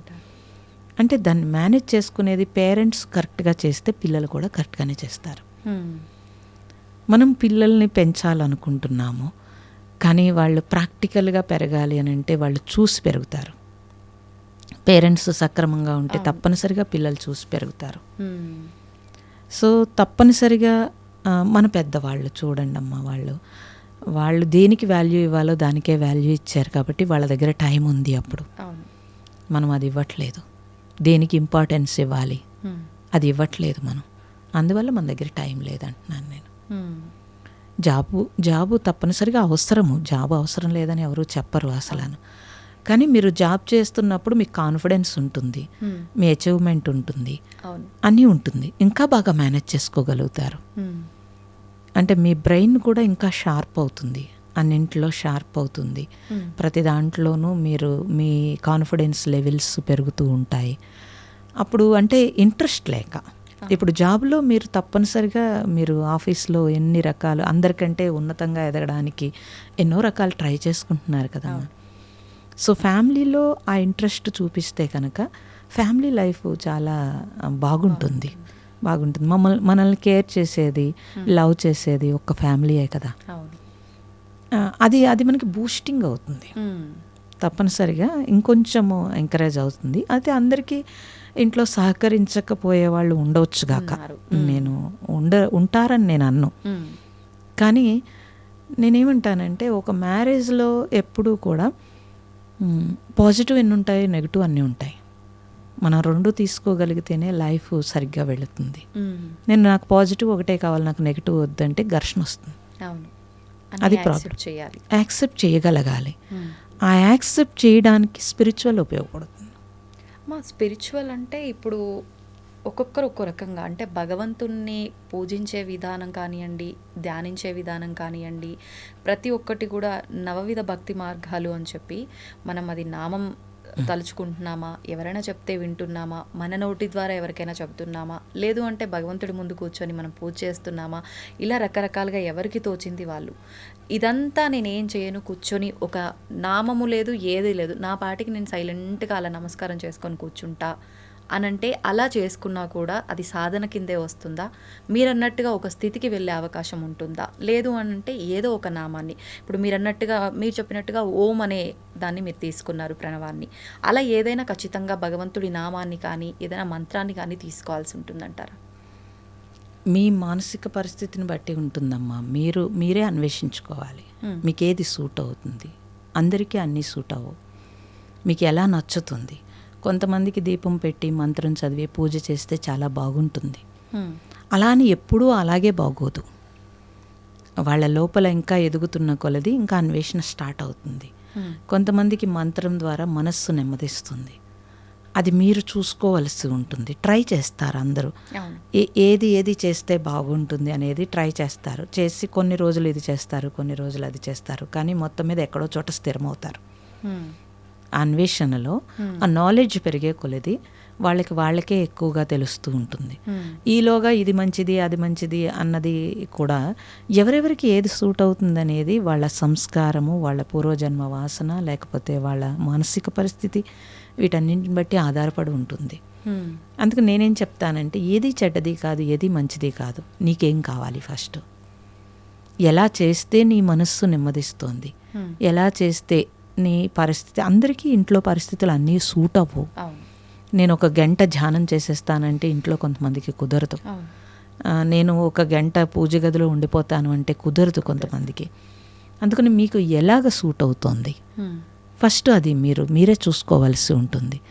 కొన్ని రోజులు పోయిన తర్వాత మనకి చేంజ్ అవుతుంది మన పరిస్థితులు. అప్పుడు మీరు ఇంకొంచెం ఎదగడానికి మీరే ప్రయత్నం చేస్తూ ఉంటారు. అలా మనమే చేయాల్సి ఉంటుంది. ఒకప్పుడు మనకి నచ్చింది ఇంకొకసారి ఇంకొకటి నచ్చదు. ఇదంతా మన పరిణతి అంటారు. పరిణతి చెందే కొలది, మానసిక పరిస్థితి మార్పు చెందే కొలది వాళ్ళు ఇంకా ఎదుగుతూనే ఉంటారు. ఎదుగుతున్నప్పుడు అప్పుడు నేను ఇలా చేశాను కాబట్టి ఇదే పట్టుకుంటానంటే లోపల చిరాకు అనిపిస్తుంది, కొత్తదనం కావాలనిపిస్తుంది, మనసుకి అన్వేషిస్తూనే ఉంటారు. అందుకని నవవిధ భక్తులు చెప్పారు. అందరికీ ఇప్పుడు ఒకే భగవంతుడు, ఇన్ని రూపాలు ఎందుకమ్మా, ఇన్ని మార్గాలు ఎందుకు అంటే ఆ జెహకో ఋషి బుద్ధికి ఒక గుణం అన్నట్టుగా ఆ బుద్ధి ఎలా పరిణతి చెందుతుందో దాని ప్రకారం మన మహాత్ములు ఇన్ని అందించినప్పుడు మన సంస్కృతి సంప్రదాయం అంటే కట్టుబొట్టు కాదు. ఇంత వాళ్ళు చేసి రీసెర్చ్ చేసి మనకి మన జీవితం ఆనందంగా ఉండడానికి, మన సోల్ శుద్ధి అవ్వడానికి, మన జన్మరాహిత్యానికి భారతదేశంలో మహాత్ములు మనకి ఇచ్చినంత సంపద ఇంకెక్కడా ఇయ్యలేదు. అది మనం ఉపయోగించుకోవట్లేదు. మా అన్వేషణ కూడా అదే. నెక్స్ట్ జనరేషన్కి తెలియచేయాలి. తెలియట్లేదు. ప్రపంచ వ్యామోహమే తెలుస్తోంది తప్పించి వాళ్ళు పీస్గా ఉండి వాళ్ళు ప్రశాంతంగా వాళ్ళ జీవితాన్ని లీడ్ చేయటం అనేది, లేదంటే ఎంత ఐఐటీలు చదివి ఇంత గొప్పగా ఉండి అంత డాక్టర్సు అంత అలా కష్టపడి అంత సూసైడ్ చేసుకోవడం ఏంటి? అటు పేరెంట్స్కి ఇటు వాళ్ళకి ఎంత ఇబ్బంది పడుతున్నారు అసలు. ఇప్పుడు వాళ్ళు ఒక పిల్లలు మనం వెళ్ళిపోతే పర్వాలేదు, కానీ ఒక పిల్లలు వెళ్ళిపోతే జీవితాంతం ఆ పేరెంట్స్ జీవచ్చే వాళ్ళ ఉంటారు. ఎంత డబ్బున్నా ఏమున్నా సరే వాళ్ళకి ఏమి ఆనందం ఉంటుందండి లైఫ్లో. అప్పుడు మన పాత్ర పోషణ ఎంత ఇబ్బంది పెట్టి ఎంత బాధ పెడుతున్నాము అసలు. ఇది తెలియాలి అసలు అని. ప్రణవాశ్రమం అంటే అది ఓంకారము. ఓంకారాన్ని ఆశ్రయించటం అని అంటే ప్రశాంతతని ఆశ్రయించటం అని అర్థం. సో ఆ నాలెడ్జ్ని ఇవ్వడము. ధ్యానం చేస్తూ ఉంటారు, ధ్యానానికి సంబంధించిన నాలెడ్జ్ తెలియకుండా ధ్యానం చేస్తారు. అందుకని కళ్ళు మూసుకుని ఏటో వెళ్తున్నాం, హాస్టల్ ట్రావెల్ చేస్తున్నాం అంటారు. ఏ హాస్టల్ ట్రావెల్ చేస్తారు? ఎక్కడికి వెళ్తాము ఎవరైనా సరే? దేనికోసం ధ్యానం చేస్తున్నాము?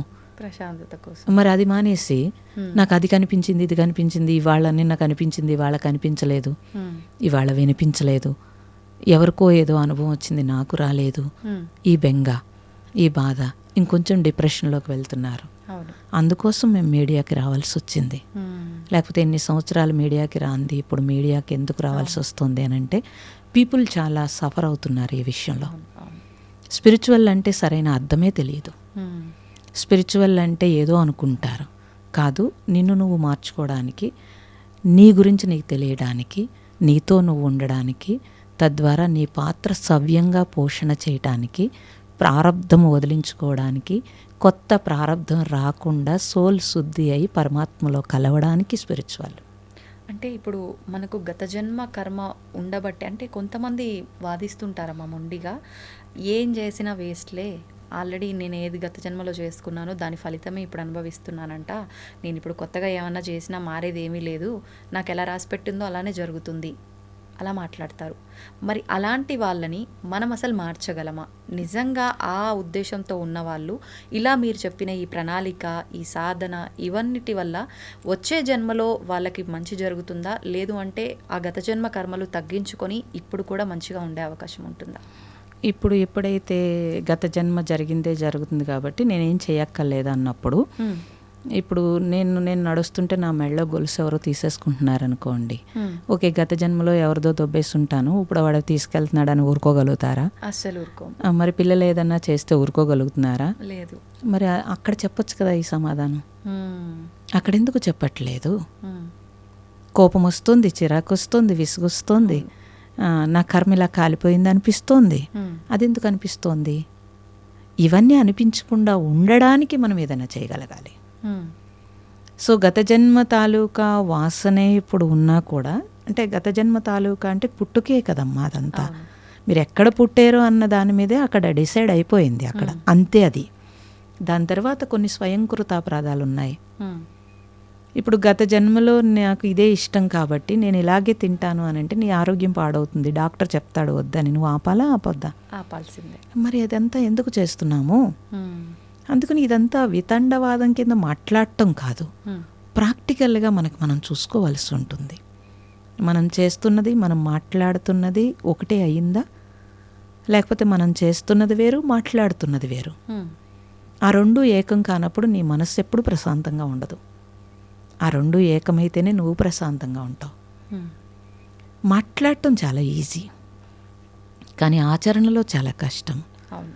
ఆ ఆచరణ కోసము, ఏకాగ్రత కోసము, గ్రిప్ కోసమే ఏదైనా సాధన చేస్తే, మీరు ఒక నామం చెప్పినా, ఒక జపం చేసినా, అట్లీస్ట్ పోనీ పూజ దగ్గర కూర్చున్నారనుకోండి, కూర్చున్నంతసేపు మీరు మిగతా థాట్స్ అన్నీ పక్కన పెట్టారు, భగవంతుడు అనే ఒక్క థాటే ఉంచుకున్నారా లేదా?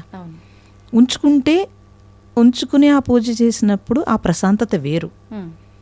అదే భగవంతుడి దగ్గర కూర్చుని నాకు అది కావాలి ఇది కావాలన్నప్పుడు ఆ ప్రశాంతత వేరు, మీకే తెలిసిపోతూ ఉంటుంది. అప్పుడు ఆ టైంను మీరు భగవంతుడి దగ్గర గడిపారు తప్పించి భగవంతుడి దగ్గర పొందలేదు. భగవంతుడి దగ్గర పొందాలి అని అంటే మీకు నాలెడ్జ్ కావాలి. ఏ నాలెడ్జ్ కావాలి? ఏ పని చేస్తున్నప్పుడు దాని మీదే మనం ఫోకస్ పెట్టగలగాలి అనే నాలెడ్జ్ కావాలి. మనకి జపము లేకపోతే ధ్యానము ఇవన్నీ ఎందుకు ఇచ్చారండి? ఏకాగ్రత కోసమే కదా ఇచ్చారు, శుద్ధి చేయడం కోసం ఇచ్చారు. ఆ మనస్సు పరిపరి విధాల వెళ్ళిపోతుంది కాబట్టి ఒక నామానికి కట్టి పాడేయడం కోసం జపం ఇచ్చారు. ధ్యానం ఒక ఏకాగ్రత కోసం ఇచ్చారు. ఇవన్నీ మనస్సు కోసమే కదా చేస్తున్నాము. మరి మనిషికి జ్ఞానం కూడా కావాలి కాబట్టి దాని నాలెడ్జ్ కోసము మనము స్పిరిచువల్లో రకరకాలుగా బుక్స్ చదివినా, సత్సంగాలు విన్నా, గురువుల దగ్గర జ్ఞానం పొందినా దాని నాలెడ్జ్ కోసమే కదా. ఒక వంట చేయాలంటే మీకు నాలెడ్జ్ కావాలి కదా. లేదా నాకు సూట్ అవని డ్రెస్ వేసుకుంటే నేనే ఆర్డ్గా ఉంటాను. అప్పుడు దానికి కూడా నాలెడ్జ్ తీసుకుంటున్నాను కదా. నాకు ఏ కలర్ సూట్ అవుతుంది, ఏ కలర్ డ్రెస్ బాగుంటుంది, ఎలా అయితే నాకు కాన్ఫిడెన్స్ పెరుగుతుంది. నన్ను నేను అద్దంలో చూసుకున్నప్పుడు కూడా నాకు కాన్ఫిడెన్స్ పెరగాలి.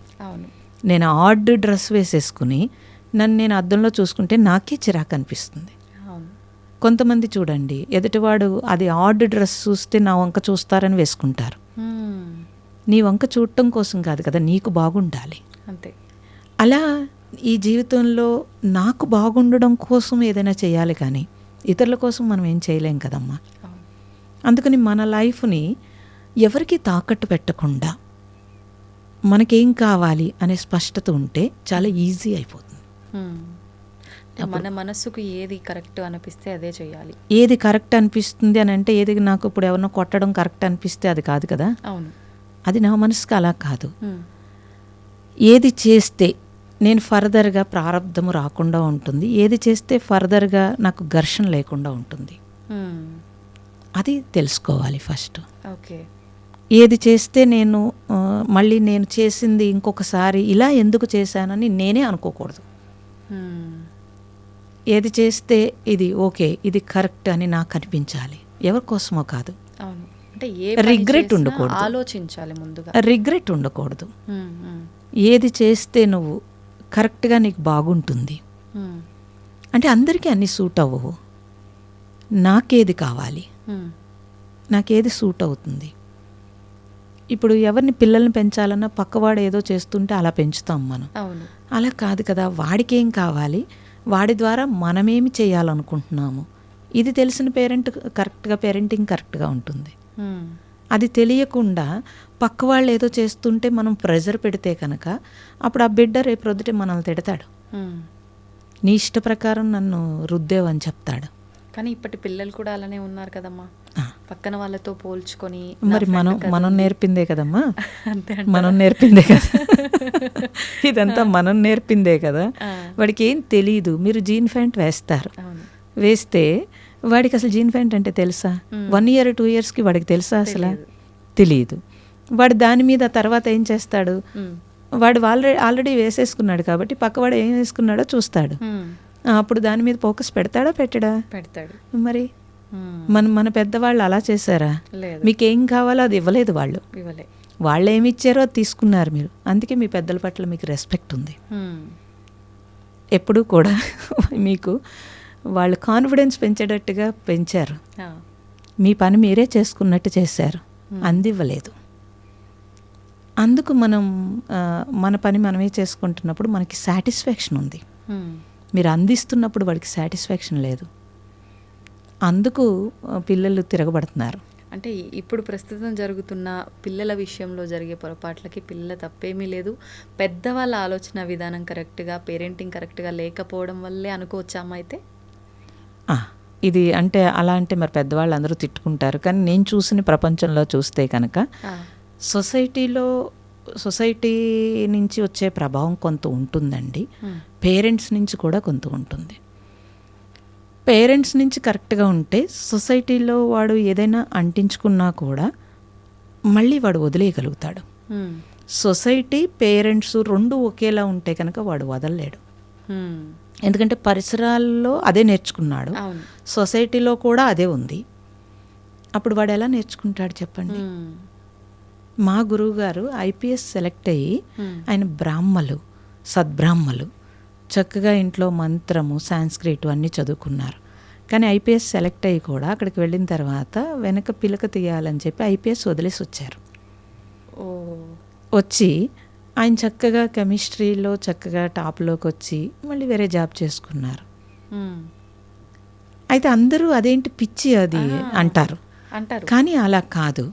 అంటే వారి ఏదైతే సాంప్రదాయాలు, ఏదైతే ఆచారాలని- నేర్చుకున్నారో దాని మీద వాళ్ళ సాటిస్ఫాక్షన్ అది. మ్మ్. అది పేరెంట్స్ దగ్గర నుంచి ఆ నిజాయితీ నేర్చుకున్నారు కాబట్టి అది చేశారు. మ్మ్. నేను ఇప్పుడే మద్రాసు నుంచి ఎక్కడి నుంచో వస్తున్నాను. మ్మ్. ఆ పిల్లలు ఐఐటిలో టాప్లో చదివారు. కానీ వాళ్ళు బయట సొసైటీలా లేకుండా భార్యాభర్తలు ఇద్దరూ కూడా చక్కగా వాళ్ళు కావాల్సి వచ్చినట్టు ఉన్నారు. మ్మ్. నేను అడిగాను, ఎందుకు మరి సొసైటీ అంతా ఇలా ఉంది, మీరు ఇంత టాప్లో చదువుకున్నారు, అంత సొసైటీ చూశారు అని అంటే, మాకేం కావాలో మాకు స్పష్టత ఉంది, సొసైటీ ప్రకారం పరిగెట్టే పరిస్థితి మాకు వద్దు అనుకున్నాం కాబట్టి మేము దూరంగా ఉన్నామన్నారు. మ్మ్. నేను అప్పుడు వాళ్ళ బ్యాక్గ్రౌండ్ చూస్తే పేరెంటింగ్ అలా ఉంది, మ్మ్. వాల్యూస్తో కూడుకున్న జీవితం పేరెంటింగ్ చేశారు వాళ్ళు. చేస్తే ఆ పిల్లలు చక్కగా ఉన్నారు. మ్మ్. ఇంత మంచి సొసైటీలో కూడా, అంటే ఇంత మోడర్న్ సొసైటీలో కూడా వాళ్ళు హ్యాపీగా ఉన్నారు. అలా చాలా బిజీ లైఫ్ లీడ్ చేస్తున్నారు. మ్మ్. ఇంటికి వచ్చేటప్పటికి చాలా హ్యాపీగా ఉన్నారు ఇద్దరు. అమ్మ, ఒక చిన్న క్వశ్చన్, మీరు తప్పుగా అనుకోవద్దు. అంటే ఇప్పుడు మనం పెంచే విధానము, మనం పిల్లలకు ఆ విలువలు అవన్నీ నేర్పించకపోవటం వల్లే కరెక్ట్గా ఇలా ఉంది అని, అది వాస్తవం, ఒప్పుకుంటా. కానీ కొన్ని సందర్భాల్లో చాలా విలేజెస్ అలాంటి వాటి దగ్గర పేరెంట్స్కి అసలు ఏ నాలెడ్జ్ తెలీదు. వాళ్ళు పొద్దున్న లేస్తే ఇంత వండుకొని తిన్నామా, వాళ్ళ పనికి వాళ్ళు కూలి పనికి వెళ్ళామా వచ్చామా తప్ప పిల్లల విషయంలో ఏమి పట్టించుకోరు. అలా ఉన్న కుటుంబాల నుంచి, గ్రామాల నుంచి వచ్చిన వాళ్ళు కూడా ఎన్నో విలువలతో ఉన్నారు. మరి అట్లా ఎలా జరుగుతుందంటారు? సంస్కారం అండి, పుట్టుకతో సంస్కార బలం ఉంటుంది. ఆ సంస్కార బలంలో 25% పేరెంట్స్ నుంచి నేర్చుకుంటే, 25% సొసైటీ నుంచి నేర్చుకుంటే 50% వాడి సంస్కారం ఉంటుంది. ఆ సంస్కారంలో ఒక చెడు ఉందనుకోండి, ఆ చెడులో పేరెంటింగ్ కూడా చెడు ఉందనుకోండి, వాడు 50% చెడులో 75% చెడు వస్తుంది. అవును. సొసైటీలో చెడు 100% చెడు వస్తుంది. ఆ సంస్కారంలో 50% మంచి ఉంది. పేరెంటింగ్లో 25% చెడు ఉంది. సొసైటీలో 25% మంచి తీసుకున్నాడు అనుకోండి, 75% మంచి, 25% చెడే తీసుకుంటాడు. అప్పుడు వాడు ఆలోచించుకుంటాడు ఎదిగిన తర్వాత. ఎప్పుడూ కూడా జీన్స్ అంటే, ఇప్పుడు ఒక తల్లి 4-3 పిల్లల్ని కంటే కనుక ఒకటి సంస్కారం ఒకలా ఉంటుంది, ఒకటి సంస్కారం ఒకలా ఉంటుంది. పేరెంటింగ్ ఒకేలా ఉంటుంది, కానీ వాడి సంస్కార బలం నుంచి వస్తాడు. ఎప్పుడైతే వాడి పేరెంటింగ్ అందరికీ ఒకేలా ఉన్నా, సొసైటీలో వాడు ఏ గుణముందో అది తీసుకున్నాడు అని అంటే తప్పనిసరిగా వాడు మారుతాడు. వీళ్ళు ఏమంటున్నారు, హాస్టల్కి వెళ్ళి మా పిల్లోడు చెడిపోయాడు అంటారు. అదే హాస్టల్కి వెళ్ళి మంచిగా వచ్చిన పిల్లలు ఉన్నారు. అదే హాస్టల్లో ఎందుకు చెడిపోయాడంటే వాడి గుణం ఎలా ఉందో అలాంటి ఫ్రెండ్స్నే లీడ్ చేసుకుంటాడు, అలాంటి ఫ్రెండ్స్నే తీసుకుంటాడు. అందుకని ఫస్ట్ పేరెంట్స్ కంపల్సరీ వాల్యూస్ పూర్వం మరి ఇచ్చారు కాబట్టి సొసైటీ అంతా కూడా వాల్యూస్తో ఉంది. పేరెంటింగ్లో వాల్యూస్ లేకపోతే కనుక సొసైటీలో వాల్యూస్ లేవు అంటున్నారు. ఎక్కడి నుంచి వచ్చినాయి? సొసైటీ అంటే మనమే కదమ్మా, మనమే కదా. మరి మనమే పాడు చేస్తే ఎలాగా? అందుకని ఫస్ట్ పిల్లలకి మనము మనీగా చూస్తున్నామే తప్పించి, మనీ అయితే వాళ్ళు సంపాదించుకుంటున్నారు, ఇవాళ టాప్ రేంజ్లో డబ్బులు సంపాదించుకుంటున్నారు, కానీ జీవితంలో ఫెయిల్యూర్ అవుతున్నారు పిల్లలు. మరి అప్పుడు పేరెంట్స్ బాధపడుతున్నారా లేదా? ఇప్పుడు మార్చలేరు, వాళ్ళని మార్చలేరు. ఏ పేరెంటింగ్ కూడా పిల్లలు చెడిపోవాలని ఎవరూ అనుకోరు, వాళ్ళకి తెలియక అలా చేయొచ్చుగాక. నేనేమంటానంటే ఫస్ట్ పేరెంట్స్ చక్కగా మీకేం కావాలనే ఒక స్పష్టతతోటి మీరు కొంచెం ప్రశాంతతగా ఉండగలిగితే కనుక, మన పూర్వీకులు పెద్దలు వాళ్ళ జీవన విధానంలో అలా ఉన్నారు. వాళ్ళకి అనవసరమైన విషయాల జోలికి వాళ్ళు వెళ్ళలేదు. మనం వెళ్తున్నాం, 60 ఏళ్ళు వచ్చినా తలకి రంగేసుకుని పెళ్ళికి వెళ్ళాలి, 70 ఏళ్ళు వచ్చినా నువ్వు కిట్టి పార్టీకి వెళ్ళాలి. ఎందుకు వెళ్ళాలి? నువ్వు వెళ్తే ఏదో ఆనందం, అక్కడ ఏం ఆనందం ఉంది? నీ మోకాళ్ళు పనిచేయు, నడుము పనిచేయదు, తిన్నదేమో అరగదు సరిగ్గా. పిల్లలు ఇది అడుగుతున్నారండి. మేము స్టూడెంట్స్కి క్లాసెస్ చెప్తాము, వాళ్ళు మేము ఎక్కడి నుంచి నేర్చుకోవాలని అడుగుతున్నారు. మా పేరెంట్సే యాక్సెప్ట్ చేయరు, మేము ఎక్కడి నుంచి నేర్చుకోవాలి? మేము ఓంకారము యూనివర్సల్ శబ్దం అనంటే, నన్ను ఈ డ్రెస్ చూసి చదువు అదివరకు యాక్సెప్ట్ చేశారు పిల్లలు. ఇప్పుడు ఈ డ్రెస్ చూసి క్రిస్టియన్స్ యాక్సెప్ట్ చేయరు, ముస్లిమ్స్ యాక్సెప్ట్ చేయరు. నేను క్వశ్చన్ చేస్తున్నాను, ఇప్పుడు మీరు మేము అందరం పలికేది ఒకే శబ్దం కదా. మేము ఆ ఓం అంటున్నాము, మీరు అల్లాహూమ్ అంటున్నారు, మీరు ఆమెన్ అంటున్నారు. అకార ఉకార మకారముల కలయిక ఓం అయితే అందరూ అదే శబ్దం పలుకుతున్నాం కదా, మరి ఎలా వేరు అంటారు అని అంటే, మాకు మొదటి నుంచి అదే నేర్పారు. నువ్వు ప్రసాదం తినకు, నువ్వు హిందూతో ఉండకు, వాడు వేరు మేము వేరు అని. ఇప్పుడు నేను ఇంటికి వెళ్ళి ఓం అన్నానంటే వాళ్ళకి ఎక్స్ప్లెయిన్ చేయలేను, ఒప్పుకోరు అని చెప్తున్నారు. అంటే ఎక్కడ ఇది బీజం వేస్తున్నారు చెప్పండి? చిన్నప్పటి నుంచి అది ఏం బీజాలు అసలు? ఇవన్నీ చూస్తున్నప్పుడు తెలుస్తోంది. ఇప్పుడు రేపొద్దుట వాడు వాల్యూస్ లేకుండా పెరిగితే కనుక తప్పనిసరిగా వాడి లైఫ్లో వాల్యూస్ లేనప్పుడు వాళ్ళ పిల్లల్ని కూడా అలాగే పెంచుతారు.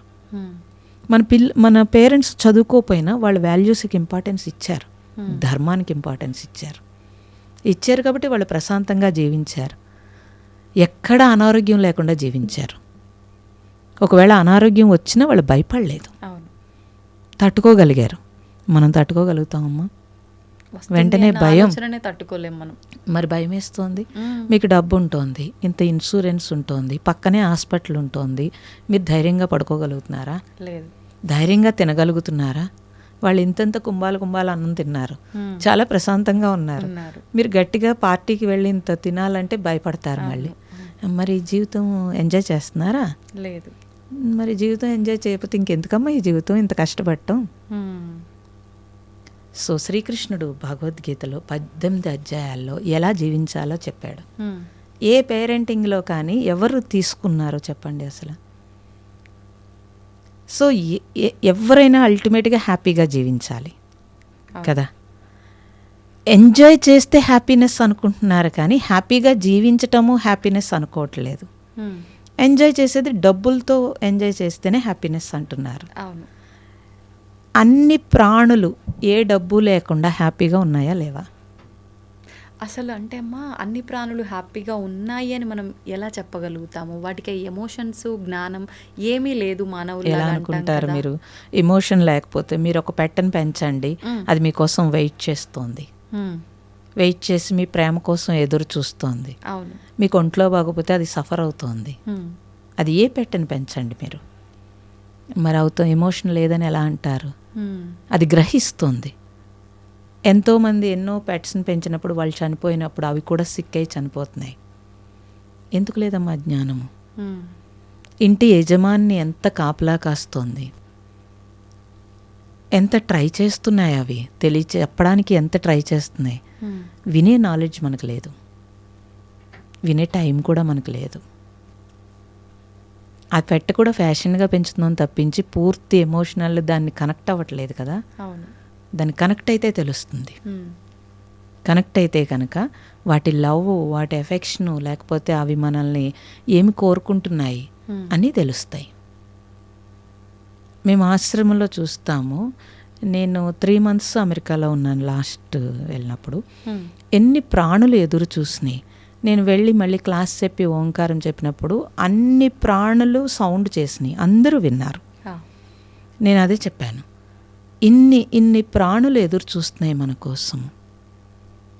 అది చూస్తే ఈ ప్రకృతితో మమేకమైనప్పుడు మనకు తెలుస్తుంది, ఈ ప్రకృతిలో అంతా ఉన్నదంతా ప్రేమే ఉంది. ఆ ప్రేమ మీలో ఉంటే కనుక ఆ పరమాత్మ ప్రేమ రూపంలో అన్నింట్లోనూ ఉన్నాడు. అందుకే అందరిలో పరమాత్మని చూడమంటే ఇక్కడ ప్రేమ ఉంటే కనుక అది తెలియబడుతుంది.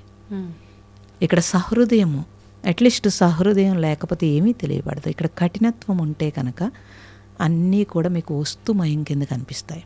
అసలు ఉండాల్సింది ఎలా అమ్మ? కఠినంగా ఉండాలా, నిజంగా అలా సాఫ్ట్గా ఉండాలా, ఎలా ఉండాలి? సాఫ్ట్ అంటే కఠినంగా అంటే కఠినం ప్రదర్శించడమే తప్పించి కఠినంగా ఉండడం కాదు.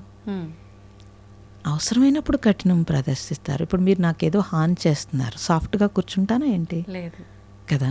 అవసరమైనప్పుడు గర్జిస్తాను, లేనప్పుడు అనవసరంగా ఎందుకు గర్జిస్తాను?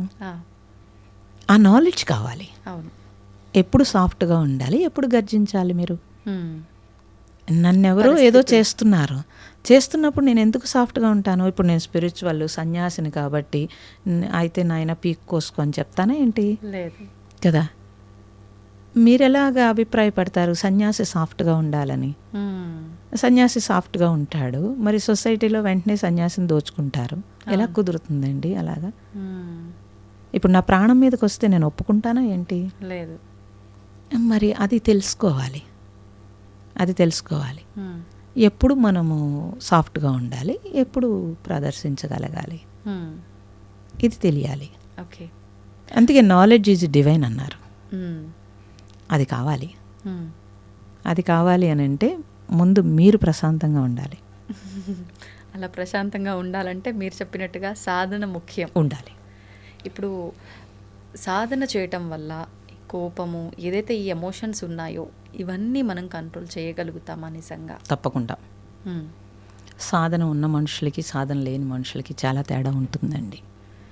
ఒకవేళ వాళ్ళు ఎంత కోపం ఉన్నా, ఎంత అగ్రెసివ్ అయినా సాధన చేసినప్పటికీ మనకే తెలిసిపోతూ ఉంటారు.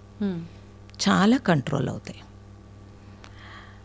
మహాత్ములు ఎవరు పిచ్చోళ్ళు కాదమ్మా. అన్నీ వదులుకుని సాధన చేయటానికి మనం తెలివైన వాళ్ళము కాదు. అవును. నిజం చెప్పాలనంటే వాళ్ళు ఎందుకు సాధన చేశారు? మరి ఎంతోమంది ఎన్నో వదులుకుని సాధన చేశారు. ఎందుకు చేశారు వాళ్ళు? అది చూస్తే మనకు తెలిసిపోతుంది. ఆ గ్రిప్ కోసం వాళ్ళు చేశారు. ఏమున్నా ఏమి లేకపోయినా హ్యాపీగా జీవించారు. ఇప్పటికీ మీకు హిమాలయాల్లో అన్ని చోట్ల ఏమీ లేకుండా ఒక్క సంకల్పంతో అన్ని కాళ్ళ దగ్గరికి వచ్చేటట్టు ఉన్నాయి. ఎలా? వాళ్ళందరూ వాళ్ళ సాధన గ్రిప్పే కదా. మీరు ఇప్పుడు మొన్న దీన్ని బట్టి చూస్తే అఘోరీలో ఎంతోమంది నాగసాధువులు ఎంతోమంది ఎక్కడి నుంచి వచ్చారు, ఎక్కడి నుంచి వెళ్ళారు, వాళ్ళందరూ ఉట్టప్పుడు మీకు ఎందుకు కనిపించట్లేదు? కుంభమేళాలో ఉట్టప్పుడు ఎక్కడున్నారు వాళ్ళందరూ ఎక్కడున్నారు? సొసైటీలో లేరు కదా. మరి వాళ్ళందరూ జీవిస్తున్నారు. వాళ్ళని చూడడానికి మనం వెళ్తున్నాం. ఇంత నాగరికంగా ఉండి, ఇంత డెవలప్మెంట్ ఉండి మనం వాళ్ళని తెలుసుకోవడానికి వెళ్తున్నాం కదండి. అంటే అందరికీ కోరిక ఉంది, చేయలేకపోతున్నారేమో తప్పించి అందరికీ ఉంటుందమ్మా. అంటే మనిషిగా జన్మించాము అంటే ఇవి అన్నీ అనుభవించాల్సిందే. మళ్ళీ జన్మ ఉంటుందో లేదో, మీరు అన్నట్టు ఇందాక ఒక ఇల్లు, ఒక కారు, అనుభవించండి, ఇవి ఉండాలి. అందులో వెళ్తే ఇవన్నీ అనుభవించలేం కదా. ఆ ఒక్క ఆలోచనతో ఆగిపోతున్నారేమో అనుకోవచ్చు. తప్పు అది. ఇప్పుడు అందులో ఉంటే ఎందుకు ఉండదండి? ఇప్పుడు నేను కారు కొనుక్కోను, కానీ రోజుకు ఒక కారు ఎక్కుతాను. మీరే ఎక్కలేరు అలాగా, మీరే చేయలేరు. నేను ఎంత పెద్ద పెద్ద ఇళ్ళు చూస్తాను, ఎంత పూరు గుడిసెలు చూస్తాను, ఎన్ని ఇంట్లో నేను ఉంటాను. అసలు నాకైతే అన్నీ ఈ హైదరాబాద్ వస్తే ఇక్కడ ఎంతోమంది నాకు రూమ్స్, గెస్ట్ హౌస్లు ఉంటాయి. నాకు అలా ఉంచేస్తారు అమ్మ కోసం అని. అన్ని ఇళ్ళు నాయే, మీకైతే ఒకటే ఇల్లు ఉంది. నేను హౌస్ కట్టుకున్నప్పుడు 20 సంవత్సరాలు 4 అంతస్తులు కట్టాను. కట్టి అద్దెకిచ్చి ప్రశాంతంగా ఉంటాను, నా సత్సంగం చేసుకుంటాను, మెడిటేషన్ హాల్ చేసుకుంటాను, లేకపోతే డిప్రెషన్ అమ్మాయిలను ఉంచుకుంటాను. ఇన్ని ఊహతో 20 సంవత్సరాలు పెట్టాను. నేను ఎప్పుడైతే సన్యాసిని అనుకున్నప్పుడు టప్మన ఇల్లు వదిలేశాను. మా అమ్మాయి అడిగింది, 20 సంవత్సరాలు నీ జీవితం, ఈ ఇల్లు నీకేమి ఎమోషన్ అనిపించట్లేదా అని. అయ్యో, 20 సంవత్సరాలు వేస్ట్ అయిపోయింది. ఇప్పుడు ఒకే ఇంట్లో ఉండిపోయాను. ఇప్పుడు బోల్డ్ స్వేచ్ఛాజీవిని, బోల్డ్ ఇళ్ళు, అన్ని ఇళ్ళు నాయే. ఇప్పుడు మీ ఇంటికి వస్తే కాదంటారా ఏంటి నన్ను? అస్సలు కదా. మీకంటే కూడా మీరు మీ రూమ్ వదిలేసి నాకు ఇస్తారు. అవును. ఎలా ఇస్తారు? ఏది రాలేదు చెప్పండి? ఏది రాలేదు? అన్నీ వదిలేసి లోపల ఉంటాము, అన్నీ మన దగ్గరే ఉంటాయి. కానీ అంత ఈజీగా యాక్సెప్ట్ చేయలేకపోతున్నాం కదా. అదే సాధన కావాలి. 20 సంవత్సరాలు చెప్పారు ఆ ఇల్లును వదులుకోవడం, అంత ఈజీగా వదులుకున్నారు. ఆ వదులుకున్నది కూడా ఒకటి కాకపోతే అన్నీ నాయనే భావనలో ఉన్నారు. అంటే ఎగ్జాంపుల్ అలా చెప్పారు మీరు. మేము అంత ఈజీగా తీసుకోలేకపోతున్నాం. అందుకే సాధన కావాలి, దానికే సాధన కావాలి. నేను నాది అని వదిలేస్తే నన్నే చేరుకుంటావు అన్నాడు శ్రీకృష్ణుడు. మరి నేను నాది వదలడానికే కదా సాధన. దేనికి సాధన? దేనికి సాధనమ్మా? అది వదలడానికే కదా సాధన. నేను ఇప్పుడు చాలామంది అడుగుతారమ్మా, మీకు ఈ కారు కొంటాము, లేకపోతే ఇప్పుడేవో వచ్చినాయి కదా రకరకాలు, మీరు అందులోనే పడుకోవచ్చు, అందులోనే కిచెన్ ఉంటుంది, ఏవో చెప్తారు, నాకు చూపిస్తారు కూడా. ఎందుకు నాకు అలాగా? అది మీరు కొనిస్తారు, ఒకటే ఉంటుంది. ఇప్పుడు నా ఇష్టం, నాకు ఎప్పుడు ఏది కావాలంటే అది ఆ టైంకి ఈశ్వరుడు అది అమరుస్తాడు. ఇలా అంటే ఎవరో అడిగారు, మీరంటే ఒక స్థితికి వచ్చారు కాబట్టి మీకు వస్తాయి, మాకు వస్తాయా అని అడిగారు. నువ్వు కూడా రా స్థితికి, వస్తాయి, అన్నీ వస్తాయి. హిమాలయాల్లో ఎక్కడో అడవుల్లో తపస్సు చేసుకుంటూ కాళ్ళ దగ్గరికి అన్నీ వస్తున్నాయమ్మా. ఎలా వస్తున్నాయి? అంటే ఆ శక్తి మనకుంది. హ్మ్. అంతటి హిమాలయాలు- సంకల్ప శక్తి ఉంది. హిమాలయాలు అనుకుంటున్నాము. ఇప్పుడు మొన్న ఇందాక మీరు చెప్పినట్టుగా ఈ యోగులు, నాగసాధువులు, అఘోరాలు, అఘోరీలు వీళ్ళంతా కూడా రావటం చూసాం. నార్మల్ సమయాల్లో వీళ్ళు ఎక్కడా కనిపించరు. ఏమైనా అంటే అక్కడ హిమాలయాల్లో అక్కడ శంబల రకరకాల ఇవన్నీ చెప్తూ ఉంటారు, అక్కడ ఉంటారు అని చెప్పి. ఎందుకు అక్కడే ఉండాలి అంటే జనావాసానికి దూరంగా ఉండాలన్న ఉద్దేశమా? దేనికి అక్కడే ఉండటం? వాళ్ళ సాధన డిస్టర్బెన్స్ జరగకుండా ఉండడానికి పవిత్ర ప్లేసుల్లో మహాత్ములు, ఎంతోమంది మహాత్ములు వాళ్ళ జన్మలో వాళ్ళు సాధించింది ఎంతో వదిలి వెళ్ళారు. అది లోక కళ్యాణం కోసం, మిగతా వాళ్ళ సాధన ఇంక్రీజ్ అవ్వడం కోసం కొన్ని ప్లేసుల్లో తప్పనిసరిగా ఆ ప్లేసుల్లో మీరు చూడండి, ఇప్పుడు ఒక అరుణాచలం వెళ్తే ఒక ప్రశాంతంగా ఉందంటున్నారు, లేకపోతే ఇంకోటి అంటున్నారు. ఎక్కడి నుంచి వచ్చింది ఇదంతా? ఆ మహాత్ములు అక్కడ సాధన చేసి వాళ్ళు ఇచ్చిన సూక్ష్మత అదంతా కూడా మన సాధన ఇంకొంచెం తొందరగా ఇంక్రీజ్ అవ్వడానికి వాళ్ళు నిర్దేశించిన ప్లేసుల్లో వాళ్ళు లోక కళ్యాణం కోసం చేసే పనులుంటాయి. సూక్ష్మతతోటి పంచభూతాలని మనం పాడు చేస్తుంటే దాన్ని బాగు చేసే పనులున్నాయి. స్థూలంలో కొంత సేవ ఉంటే సూక్ష్మతలో కొంత సేవ ఉంటుంది. అది చేయాలని అంటే చాలా సహకారం కావాలి, ప్రకృతి సహకారం కావాలి. వాటన్నింటి కోసం వాళ్ళు అక్కడ ఉంటారు. ఈ పంచభూతాలు, ప్రకృతి యొక్క ప్రభావం అనేది ఎలా ఉంటుంది మానవుడిపై? ఆ ప్రకృతిని కాపాడుకోవాలి అని అంటే మానవులు చేయాల్సిన ప్రయత్నం ఏంటి, ఆచరించాల్సిన విధానం ఏంటి? పంచభూతాల నుంచే కదమ్మా మనం తీసుకుంటున్నాము. బయట ఉంటే గాలి, లోపల ఉంటే ప్రాణశక్తి. ఈ భూమి నిన్ను మోస్తోంది, ఆకాశం ఓజోన్ శక్తి ఇస్తుంది. నీరు లేకపోతే మీరు బ్రతకలేరు. ఆహారం లేకుండా ఉపవాసం ఉండగలరు, నీటితో ఉండగలరు. నీరు లేకుండా అసలు ఉండలేరు కదండి. అగ్ని లేకుండా ఉండలేరు. సూర్యకిరణాలు లేకపోతే కిరణజన్య సంయోగ క్రియ జరగదు ఇక్కడ. మరి అంత సహకరిస్తున్న పంచభూతాలకి మనం ఏం చేస్తున్నాం అనే ఒక్క ఆలోచన చాలు. ఒక్క ఆలోచన ఉంటే కనుక ఇన్ని కెమికల్స్ మీరు అంటున్నారు పొల్యూషన్ అని, ప్రతి ఒక్కళ్ళు ఎన్ని కెమికల్స్ వాడుతున్నారమ్మా. పూర్వం మన పెద్దలు వాడారా? లేదు. మరి వాళ్ళు ఆరోగ్యంగా లేరా? అప్పుడే ఆరోగ్యంగా ఉన్నారు. మరి ఎలాగ మీరు పాడు చేస్తారమ్మా? ఎంత విచక్షణ లేకుండా పాడు చేస్తున్నారు. వ్యాపారస్తులు వ్యాపార ధోరణితో ఏవో అమ్ముకోవడం కోసం వాళ్ళు ఇది మంచిది అది మంచిది అంటే మనం ఎన్ని వాడుతున్నామండి. మరి ఈ భూమిని ఎంత పాడు చేసి కెమికల్స్ తోటి మీ వెనక జనరేషన్కి మీరు అందిస్తున్నారు. ఆ భూమి పాడైపోతే, ఆ నీరు పాడైపోతే మన పిల్లలు ఏ కెమికల్ నీళ్ళు తాగుతారు? ఇది మనం తెలియాలండి. ఇది మనం తెలిస్తే సరిపోతుంది. కనీసం మన ధర్మం ఏంటంటే మనకి మనం కెమికల్ వాడకుండా ఉంటామా? ఇప్పుడు వస్తున్న ఎకో ఫ్రెండ్లీలో ఏమైనా మీరు చేయగలుగుతారా? పోనీ ప్లాస్టిక్ నిర్మూలన కోసం మేము ఎన్ని సంవత్సరాలమ్మా మా సొంత ఖర్చులతోటి మేము క్లాత్ కొని సంచులు కుట్టి వేల సంచులు పంచిపెట్టేవాళ్ళం. ఎందుకండి అలాగా ఎవరు మానేస్తారన్నారు. ఈరోజు ఎంత ఉద్యమం వచ్చింది. మరి ఎవరికి వాళ్ళకి అది చేయాలి కదమ్మా. అలాగా ప్రతి ఒక్కరిలో మార్పు రావాలి. నేను ఎన్నోసార్లు చెప్తూ ఉంటాను, ఇంట్లో మీరు సోపులు వాడటం తగ్గించండి. అంతంత సర్ఫులు వేసి మీరు చేయాల్సిన అవసరం లేదు అసలు. ఎందుకు చేస్తున్నారు అంటే ఆ టైంకి నేను బజార్ నుంచి తెచ్చుకుంటాను, ఏదో యాంత్రికంగా పనిచేస్తాను, యాంత్రికంగా వాడేస్తూ ఉంటాను. అది ఎంతవరకు కరెక్ట్? మన పెద్దలందరూ కూడా ఈ పంచభూతాలకి అందుకే భూమాత అని చెప్పి వాళ్ళు దేవతల కింద ఆరాధించారు. ఎందుకని మన మైండ్లో దాని మీద రెస్పెక్ట్ రావడం కోసం. మనకిప్పుడు ఆ రెస్పెక్ట్ ఉందా? లేదు. అట్లీస్ట్ ఏం చేస్తామమ్మా అసలు? ఈ సొసైటీ పాడు చేయడం తప్ప మరి అది పాపం కాదా? నేనేం పాపం చేశానంటాడు. మరి నేనేం పాపం చేశానేంటి? పాపము చాలా సునిశ్చితంగా ఉంటుందమ్మా. అంటే దొంగతనం చేయడం, మర్డర్ చేయడమే పాపం అనుకుంటారు. మరి ప్రతి క్షణం చేసే పాపాలు, దుర్మార్గమైన పనులు మాత్రమే అవి మహాపాపాలు. ఇవి పాపాలు. రోజు మొత్తం మీద ఎన్ని పాపాలు చేస్తామండి. అలాగా ఇవన్నీ చూసుకుంటే తెలుస్తుంది. అట్లీస్ట్ ఏమీ చేయక్కర్లేదు, వేరే సాధన చేయక్కర్లేదు. నేను కనీసం నా సొంతంగా నేను పాపం మూటగట్టుకోకుండా వెళ్తానా లేదా ఇక్కడి నుంచి? అది కూడా స్పిరిచువల్లే. అది స్పిరిచువల్ కాదని ఎలా అనుకుంటారు? అలా చూస్తే ఈ పంచభూతాలు మనకి ఇచ్చినందుకు కృతజ్ఞతగా నేనేం చేస్తున్నాను అనే ఒక్క క్వశ్చన్ మనం వేసుకుంటే కనుక తప్పనిసరిగా పంచభూతాలకి సహకరిస్తారు మనుషులు. సహకరిస్తే చాలు. వేస్ట్గా లైట్లు వేసేస్తారు. ఆ లైట్ లేకపోతే మాకు కుదరదంటారు. అసలు మీకు తెలుసా, రీసెర్చ్లో తెలియచేశారు ఈ కళ్ళు ఎందుకు పోతున్నాయి. ఇదివరకు సూర్యకిరణాలు ఏ కాంతితో ఉన్నాయో ఆ కాంతితో బల్బు ఉండేది రెడ్ కలర్ తోటి. ఇప్పుడు ఎప్పుడైతే ఈ ట్యూబ్ లైట్లు వచ్చినావో ఆ కాంతికి ఆపోజిట్ కాంతి రావడం వల్ల ఈ కళ్ళు తీసుకోలేకపోతున్నాయి.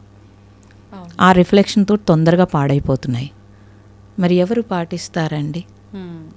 కొత్తగా రకరకాలైన లైట్లతోటి మనం ఉంటున్నాము. రేపు రొద్దుట మన కళ్ళు మనమే పాడు చేసుకుంటున్నాం కదా. మరి ఎలా ఇదంతా? పగలు కూడా లైట్ వేసుకోకుండా ఎవరో అడ్వర్టైజ్మెంట్ చేస్తారు, ఏంటి లైట్ లేకుండా చదివితే నీ కళ్ళు పోతాయని చెప్పి. ఆ లైటింగ్, ఎక్కువ లైటింగ్ తోటి నీ కళ్ళు పోతున్నాయి అనే విషయం కూడా మనకు తెలియట్లేదు. అసలు వెళ్ళి మంచం మీద పడుకునే బదులు బయట కూర్చొని చదువుకో, నువ్వు లైటింగ్ బాగుంటుంది. కాలంలో వీధి దీపాల కింద మరి చక్కగా చదువుకున్నారు కదా. వాళ్ళు ఎవరికి కళ్ళజోడలేదు. 100 సంవత్సరాలనే కళ్ళు బాగున్నాయి. మనకెందుకు పోయినవి? ఇప్పుడు అన్ని ఒకదాని తర్వాత ఒకటి ఎఫెక్ట్ అవుతూనే ఉన్నాయి. ప్రకృతి ఎఫెక్ట్ అయింది. మరి మనమే పాడు చేసుకుంటున్నామమ్మా అడ్వాన్స్ పేరు మీదుగా. అవును. అరే ఎలా కొత్తగా ఏది ఉన్నా అది మనకు కావాల్సిందే, దాన్ని ఖచ్చితంగా మనం ట్రై చేయాల్సిందే. ట్రై చేయడం తప్పు కాదు, ట్రై చేయొచ్చు, కానీ దానికి బానిస అవ్వకూడదు. సెల్ ఫోన్ వాడుతున్నారమ్మా, దానికి బానిస అవ్వకూడదు. అది ఉపయోగం వస్తువు చక్కగా కనిపెట్టారు, ఉపయోగం నువ్వు వాడుకో చక్కగా. ఎందుకు బానిస అవుతున్నాము? అదొక్కటే మనం చూసుకోవాల్సింది. నేను మోడర్న్గా ఉండడం తప్పని నేను చెప్పట్లేదు, నువ్వు ఉండు, కానీ దానికి బానిస అవ్వకు. ఇలా ఉంటేనే నాకు నచ్చుతుంది అని అంటే నువ్వు బానిస అయినట్టు లెక్క. ఎలా ఉన్నా నేను ఉండగలుగుతాను, అటు మోడర్నా ఇటు లేకపోతే ఎలా అయినా ఉండగలుగుతాను అన్నారనుకోండి, మీరు కంట్రోల్లో ఉన్నట్టు లెక్క. చాలా తక్కువ మంది ఉంటారు అలా. స్పిరిచువల్ అదే నేర్పుతోంది, అది తెలియట్లేదు. 60 ఏళ్ళు వచ్చాక స్పిరిచువల్ అనుకుంటున్నారు. జ్ఞానం నేర్పుతోంది స్పిరిచువల్. సో ఆ జ్ఞానం నేర్చుకోవడం మానేసి అదేదో వృద్ధాప్యంలో భగవంతుడు అనుకుంటున్నారు, అది తప్పు అంటున్నాను నేను. నువ్వు పూజ చేస్తే నీకు మనశ్శాంతిగా ఉంటుంది, దానికి చేయమన్నారు. నేను మోడర్న్గా చేయనని చెప్పి మళ్ళీ నువ్వు మనశ్శాంతి కోసం వెతుక్కుంటున్నావు కదా. మరి మన జీవన విధానంలో మనకు పెట్టేశారు ఇవన్నీ.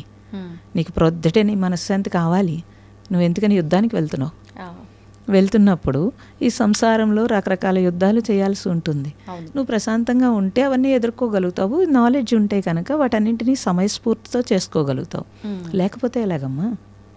అమ్మ, ఒక చిన్న డౌట్.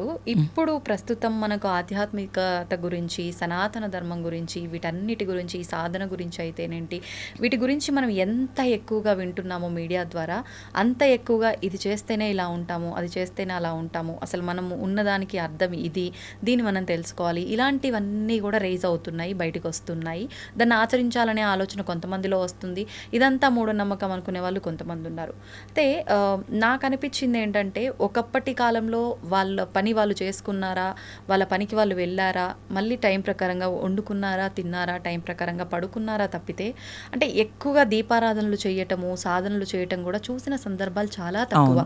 పండగ వచ్చిందంటే ఇప్పుడు మనము రోజు చేసేదానికి కొంచెం భిన్నంగా ఎలా చేసుకుంటున్నామో, వాళ్ళు నిత్యము దీపారాధన లేని గృహాలు కూడా ఉన్నాయి. అంటే ప్రత్యేకించి కొన్ని వర్గాల వారు మాత్రమే నిత్య దీపారాధన ఆలోచించటము. మరి వాళ్ళు బాగానే ఉన్నారు కదా, ఇప్పుడు ఇవి చేయకపోవటం వల్లే ఈ సాధన, లేదంటే ఈ భక్తి, ఈ దీపారాధనలు ఇవి చేయకపోవటం వల్ల ఈ ఇబ్బందులు అని అంటే దాన్ని ఎలా తీసుకోవచ్చు అంటారమ్మా? ఇది చెయ్యకపోతే ఇది వస్తుందన్న తప్పండి. ధర్మాన్ని ఆచరించకపోతే, నువ్వు ధర్మంగా జీవించకపోతే నీకు ఘర్షణ వస్తుంది. ధర్మాన్ని ఆచరించేవాడికి ఆ ధర్మం వాడిని రక్షిస్తుంది, ధైర్యం వస్తుంది. పూర్వం వాళ్ళు ఏం చేసినా చేయకపోయినా ధర్మంగా జీవించారు, వాళ్ళ పాత్ర వాళ్ళు ధర్మంగా పోషించారు. ఇప్పుడు ధర్మం తప్పి నువ్వు దీపారాధన చేస్తానంటే అది ఎవరూ కరెక్ట్ అని ఎవరూ చెప్పట్లేదు, ఎక్కడా చెప్పట్లేదు, మీడియాలో కానీ ఎక్కడైనా చెప్పట్లేదు. ధర్మంగా ఉండు. అయితే దీపారాధన చేస్తే మంచిది, లేకపోతే ఇలా అనేది కనీసం వాళ్ళని కాసేపు అక్కడ కూర్చోబెట్టడానికేమో అని నేను అనుకుంటున్నాను. మేబీ అంటే మనస్సు వేగం కదా ఇప్పుడు, ఆ వేగాన్ని తగ్గించడం కోసం ఇంత చెప్పాల్సి వస్తుందేమో అనిపిస్తుంది నాకు. కానీ ఈ దీపారాధన ఇలా చేస్తే నీకు కలిసి వస్తుంది, అలా కలిసి వస్తుంది అని చెప్పడం తప్పు. అది తప్పు. ఒక దీపం ఆ జ్యోతిని మనం చూసేటప్పటికి ఒక ప్రశాంతత వస్తుంది. దాని తరంగము ఆ పరిసరాలను మారుస్తుంది. సో దాని దగ్గర నువ్వు కూర్చున్నప్పుడు ఒక ఏకాగ్రత వస్తుంది. దాన్ని చూసినప్పుడు తాను కాలి ఇతరులకు వెలుగునిస్తుంది. ఆ నాలెడ్జ్ మనకు వస్తుంది. అది మనం తెలుసుకుంటే మంచిది. అది మానేసి మనం చేస్తే అది కరెక్ట్గా వెళ్ళదు. సో సోషల్ మీడియా తీసుకుని ఎన్నని పాటించాలి అని క్వశ్చన్ అడుగుతారు చాలామంది. అంటే ఎవరికి తోచింది వాళ్ళు చెప్తున్నారు. ఏది వాస్తవం, మేము ఏది ఆచరించాలి, మీకేం కావాలి అది తెలుసుకోమంటాను ఫస్ట్. ఇప్పుడు మనం ఒక బుఫేకి వెళ్ళామనుకోండి, బోల్డ్ ఉంటాయి, అన్నీ తినలేం కదమ్మా. వెళ్ళి మనకేం కావాలనేది మన ప్లేట్లో మనం చూన్ చేసుకుంటున్నాం కదా. అలాగే సొసైటీలో అనేక రకాలు ఉంటాయి. మనకేం కావాలి ఫస్ట్, ఇది మనం చూన్ చేసుకుంటే సుఖపడతాం మనం. అది లేకపోతే కనుక కన్ఫ్యూజ్ అయిపోతారు. అందుకని మంచిది, అన్ని రకాలు వస్తాయి, కానీ నీకేం కావాలో తెలుసుకుని అప్పుడు దాన్నే చూన్ చేసుకుని నువ్వు ప్రయాణం చేయడం అనేది కరెక్ట్ పద్ధతి. అనేక రకాలు ఉండొచ్చు కాక, కానీ అవన్నీ మనకు అవసరం లేదు కదా. మనకేం కావాలి అది మనం తీసుకోవాలి ఫస్ట్. అలాగే ప్రయాణం చేస్తే సుఖంగా వెళ్తారు ఎవరైనా సరే. ఇప్పుడు ప్రతి ఒక్కరం కూడా మీరు చెప్పినట్టుగా ఆ సుఖమైన, సంతోషమైన ప్రతిదీ వాళ్ళలో వాళ్ళు వెతుక్కోవడం పక్కన పెట్టి భౌతికమైన విషయాలపైన, మనుషులపైన, భౌతికమైన వస్తువులపైన, వీటిపైనే సంతోషాన్ని కానీ ఆ సుఖాన్ని కానీ ఉంది అని చెప్పి భావిస్తున్నాం. ఆ ఆలోచన నుంచి ఎలా బయటికి వస్తామంటారు? అది టెంపరీ అని తెలుస్తూ ఉంటుందమ్మా మనకి ఎలాగోను. అవును, తెలిసినప్పుడు అట్లీస్ట్ ఈ భౌతిక సుఖం వాళ్ళకి కూడా తెలుస్తూ ఉంటుంది. ఇది కాదని అందుకే బోర్ కొట్టేస్తుంది. అవును, బోర్ కొట్టి వస్తువులను మారుస్తున్నారు, బోర్ కొట్టి మనుషులను మారుస్తున్నారు, బట్టలు మారుస్తున్నారు, అన్నీ మారుస్తున్నారు కదా. అంటే బోర్ కొడుతోంది కాబట్టి అది చూసుకున్నప్పుడు ఏది మనకి సుఖాన్ని ఇస్తోంది, ఇది టెంపరీ కదా. పర్మనెంట్ ఏది? ఇప్పుడు అద్దింట్లో ఉంటూ ఉంటారు, పర్మనెంట్ ఇల్లు కట్టుకోవాలని మీకు ఎందుకు అనిపిస్తోంది? ఇంకా తిరగలేము, ఇలా కాదు, ఇది ఈ ఇంట్లో ఉంటూ ఉంటే ఏవో ఇబ్బందులు వస్తున్నాయి, లేకపోతే ఏదో వస్తుంది, మనకంటూ ఒక పర్మనెంట్ కావాలనిపిస్తుంది. అలా మనిషి తప్పనిసరిగా అన్ని ప్రాణుల్లోంచి వచ్చి ఈ మానవ జన్మలో ఆ జ్ఞానము, ఆ సోల్ వెతుక్కుంటోంది ఒక పర్మనెంట్ కోసం.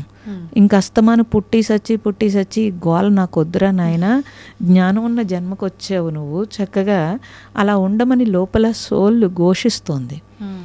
అది వినగలిగితే కనుక, దానివైపు వెళ్ళగలిగితే కనుక, మీరేమీ ఎత్తుక్కోకలేదు, దానివైపు వెళ్ళగలిగితే మీ సోల్ ఏం చెప్తుందో అది మీరు వినగలిగితే కరెక్ట్గా జర్నీ చేస్తారు.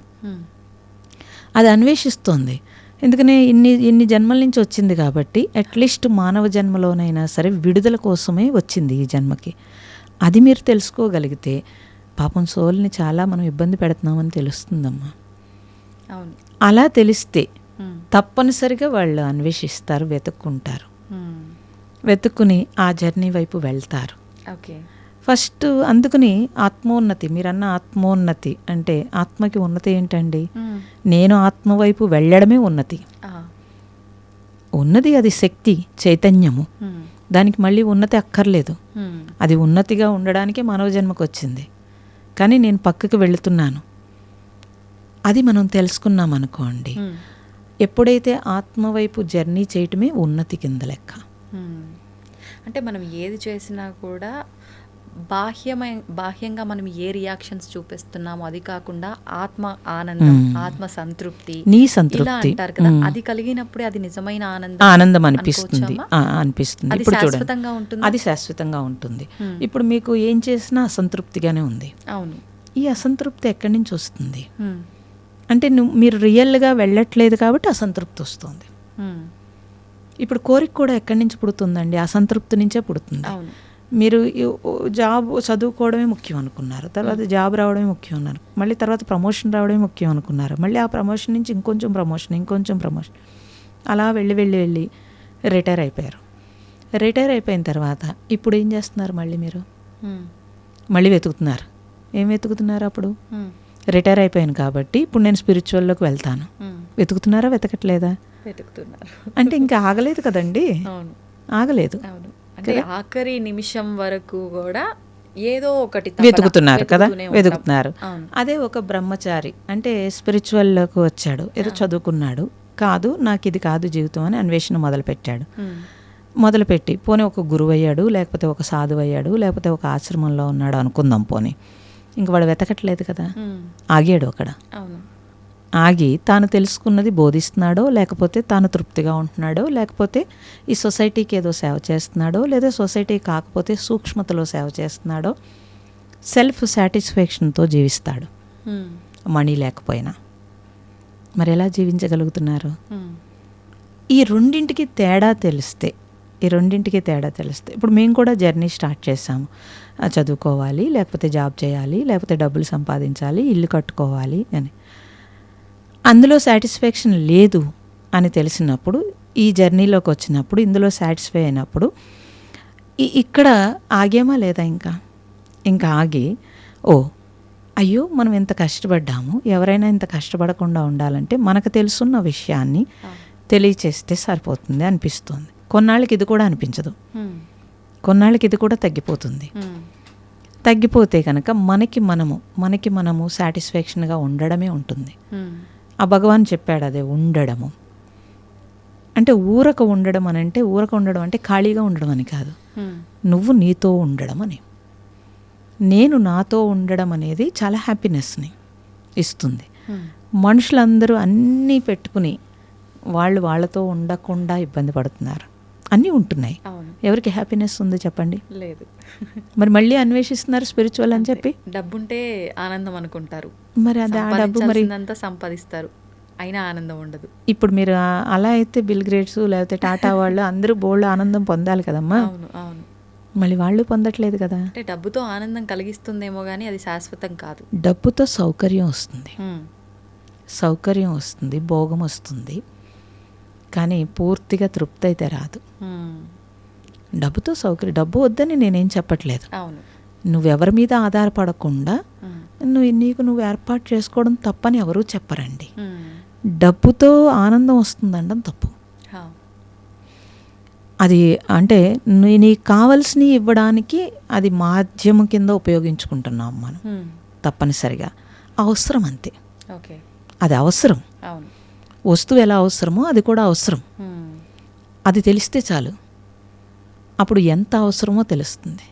ఎంత అవసరమో తెలిస్తే ఇంత పరుగు ఉండదు. వాడి జన్మని వాడు ఎంతో కొంత ఉపయోగించుకుంటాడు. ఎంత అవసరమో తెలియకపోతే ఎప్పుడో ఒకప్పుడు పరుగు పెట్టి అదంతా వదిలేసి వెళ్ళిపోవాల్సి వస్తుంది. అది ప్రాబ్లం వస్తుంది. అమ్మ, ప్రస్తుత రోజుల్లో చూసుకుంటే ఒకప్పటి కాలంలో అసలు ఈ విడాకులు అనే కాన్సెప్టే మన ధర్మంలో లేదు అసలు. ఎప్పుడు కూడా అంటే ముసలి వయసు వచ్చి ఎవరో ఒకరు వెళ్తే తప్ప వాళ్ళు ఒంటరిగా ఉండేవాళ్ళు కాదు, ఒకరినొకరు విడిచి. అలా ఉండేవాళ్ళు. ఇప్పటి పరిస్థితి మాత్రం అది పెళ్ళైనాక నెల, సంవత్సరమా, ఏంటి, ఎప్పుడు అనేది సంబంధమే లేదు, విడాకులు ఎక్కువగా చూస్తూ ఉన్నాం. ఎందుకు ఇలా అవుతుందంటారు? అటువంటి వాళ్ళకు మీరు ఒక చిన్న మెసేజ్ ఇవ్వాలంటే ఏమిస్తారు? భరించలేకపోతున్నారు. ఏం భరించలేకపోతున్నారనంటే వాళ్ళకి కావలసినవి ఏవో అనుకుంటున్నారు, ఆ కావలసినవి అందకపోతే భరించలేకపోతున్నారు. ఒకప్పుడు మనం అనేవారు, అందరూ కలిసి ఉండేవారు. అంటే ఒక ఊరంతా కలిసి ఉండేది. ఆ తర్వాత కుటుంబం విడిపోయింది. కుటుంబం నుంచి భార్య, భర్త, పిల్లలు విడిపోయారు. ఇప్పుడు అది కూడా లేదు. నేను నా భర్త అని వెళ్ళిపోతున్నారు. ఆ తర్వాత నేనొక్కడినే వచ్చేసింది.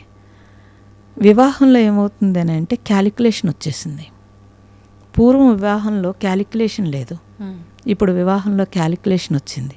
ఆ క్యాలిక్యులేషన్ తోటే పెళ్లి చేసుకుంటున్నారు.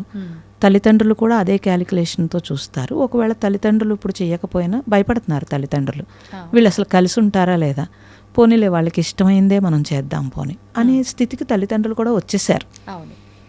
అయితే పిల్లలే ఉండలేకపోతున్నారు. ఎందుకనంటే మీరు అందించి పెంచుతున్నారు, కాళ్ళ దగ్గరికి అన్నీ అందించి పెంచుతున్నారు. దాంతో వాడికి ఏమవుతుందంటే వాడికి కాన్ఫిడెన్స్ ఉండట్లేదు, భయం ఏర్పడింది, నేను చేయగలనా లేదా అని. అందుకని పిల్లల్ని కనడానికి కూడా ఇష్టం లేదు. కుక్కను పెంచుకోమంటే పెంచుకుంటారు, ఎందుకని అది చెప్పినట్టు వింటుంది కాబట్టి. కాబట్టి ఆ నేను అనేది ఒక్కటే వచ్చేసింది. కానీ మీకు 30-40 వచ్చాక లోన్లీనెస్ వచ్చేస్తుంది వాళ్ళకు కూడా, ఉండలేరు అలాగా. ఇప్పుడు అన్నీ దొరికేస్తున్నాయి కాబట్టి స్విగ్గీలో, లేకపోతే బయట అన్నీ దొరికేస్తున్నాయి కాబట్టి నాకు అవసరం లేదు అనిపిస్తోంది. కానీ నువ్వు షేర్ చేసుకోవడానికి మనిషి సంఘజీవండి, మనిషి అలా ఉండలేరు. సో నువ్వు షేర్ చేసుకోవడానికి, నువ్వు పంచుకోవడానికి తోడనేది కావాలి అనేది తెలుస్తుంది. తెలిసిన తర్వాత సఫర్ అవుతారు ఎవరైనా సరే. కానీ నేనేం చెప్తున్నాను అని అంటే, ఎక్స్పెక్టేషన్ ఉంటేనే దుఃఖం వస్తుంది. ఎక్స్పెక్టేషన్ లేకుండా మీరు మనిషిని మనిషిగా చూడగలిగితే కనుక వివాహం చేసుకునేటప్పుడు నెగిటివ్ పాజిటివ్ రెండూ ఉంటాయి. నాకు పాజిటివే కావాలంటే కుదరదు. నువ్వు వాళ్ళ ప్రేమని అందుకోవాలనుకుంటున్నావు, ఆ ప్రేమతో పాటు వాళ్ళకి ఏమి ఇబ్బందులు ఉన్నాయో అది కూడా నువ్వు తెలుసుకోవలసి ఉంటుంది. ఉంటే కనుక ఇద్దరు కలిసి జీవించేటప్పుడు అసలు గొడవే రాదమ్మా. అది లేకుండా ఉంటే గొడవ వస్తుంది. చిన్న చిన్న ఘర్షణలు ఉంటాయి, మనకి నచ్చనివి జరుగుతాయి. కానీ ప్రేమ ఉంటే కనుక అవన్నీ పక్కకి వెళ్ళిపోతాయి. లోపించిందే ప్రేమ అయింది, క్యాలిక్యులేషన్ పెరిగింది.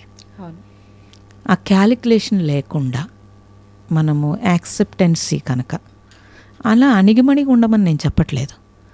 అట్లీస్ట్ మనం అర్థం చేసుకుని యాక్సెప్టెన్సీ వస్తే, కాదండి అవతల వాళ్ళు అర్థం చేసుకోవాలి కదా అని అడుగుతున్నారు. సేపు ఒక సైడ్ నుంచే మేమే అర్థం చేసుకోవాలా, ఎదుటివారు కూడా ఒకసారి కాకపోతే ఒకసారి అర్థం చేసుకోవచ్చు కదా. ఇంకొకటి, నేను ప్రతిసారి అర్థం చేసుకున్నా నేను చులకన అయిపోతున్నా తప్ప సరే అర్థం చేసుకుంది అని వాళ్ళు అర్థం చేసుకోవట్లేరే, ఈ మొండివాదన కూడా ఎక్కువగా చూస్తాం. టైం పడుతుంది కదమ్మా, ఎక్కడో పెరిగారు, మీరెక్కడో పెరిగారు, మరి టైం పడుతుంది కదా. ఒక సెల్ ఫోన్ కొనుక్కున్నారు, అది మీకు అలవాటు అవడానికే టైం పడుతుంది కదా. మరి టైం పడుతుంది కదమ్మా. ఇదంతా కూడాను మన పిల్లలే మనల్ని అర్థం చేసుకోవడానికి టైం పడుతుంది. వాళ్ళ తల్లిదండ్రులు అయ్యాక కానీ తల్లిదండ్రులు నచ్చట్లేదు వాళ్ళకి. మరి మనం ఇద్దరం కలిసి జీవించేటప్పుడు టైం పడుతుంది ఇద్దరికి బాండింగ్ రావడానికి. ఆ టైం నువ్వు ఇవ్వకపోతే ఎలాగా? కాలంలో ఆ టైం ఇవ్వకపోతే ఎలాగమ్మా? ఇవ్వడం మానేసి నువ్వు నాకు అక్కర్లేదనే పరిస్థితికి వచ్చేస్తే ఎలా అవుతుంది అది? పోనీ అక్కర్లేదు అంటున్నారు, సెకండ్ మ్యారేజ్ చేసుకున్నప్పుడు రాజీ పడుతున్నారు కదమ్మా. మొదటి మ్యారేజ్లో వద్దనుకున్న తప్పులన్నీ సెకండ్ మ్యారేజ్లో రాజీ పడుతున్నారు కదా. లేదు రాజీ పడం, మేము ఒంటరిగా ఉంటామంటున్నారు, అప్పుడు లోన్లీగా డిప్రెషన్కి వెళ్తున్నారు కదా. ఎందుకు వెళుతున్నారు? ఒంటరిగా ఉండి ఆలోచనలు. మరి ఇవన్నీ ఆలోచించుకున్నప్పుడు నువ్వు టైం ఇచ్చినప్పుడు ఆటోమేటిక్గా మీకు అన్నీ సెట్ అవుతాయి. కాలంలో అన్నీ తెలుస్తుందమ్మా. అసలు ముందు ఆ కాలం ఇవ్వాలి కదా. మీరు వంట చేసేటప్పుడు కాలం ఇవ్వనంటే కుదరదు అసలు. మీరు ఎంత శ్రద్ధగా దానికి టైం ఇచ్చి వండిన దానికి, వంట లేని దానికి తేడా తెలుస్తుంది. మనం తినేటప్పుడు మనకి చాలా ఇబ్బంది అవుతుంది. సో జీవితంలో కూడా అంతే.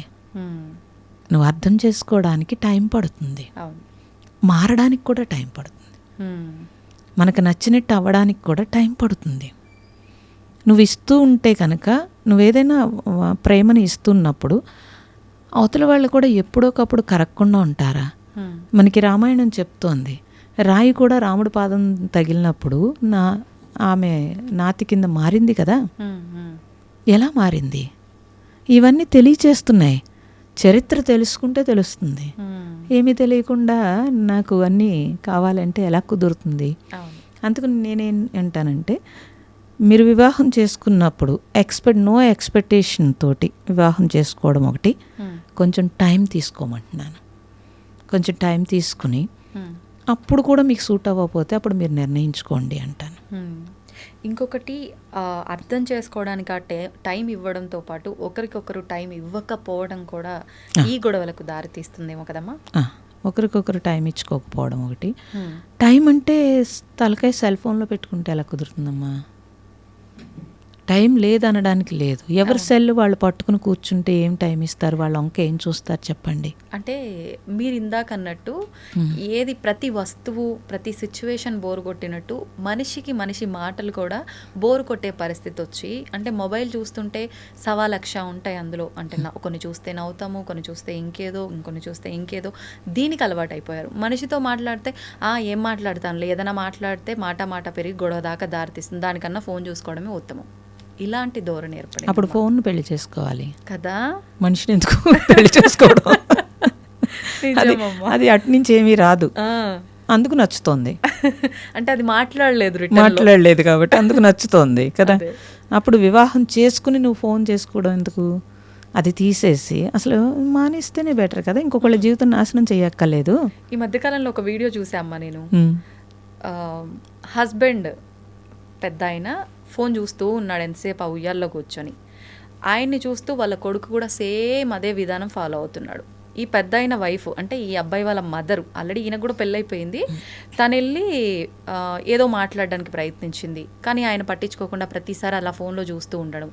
ఆమె తీసుకొని వెళ్ళి తాళి, అది పసుపు కొమ్ము ఉంటుంది కదా, అది ఫోన్కి కట్టిస్తుంది అనమాట. అంటే నీకు మనుషులతో అవసరం లేదు, నువ్వు ఫోన్నే పెళ్లి చేసుకో అని చెప్పి.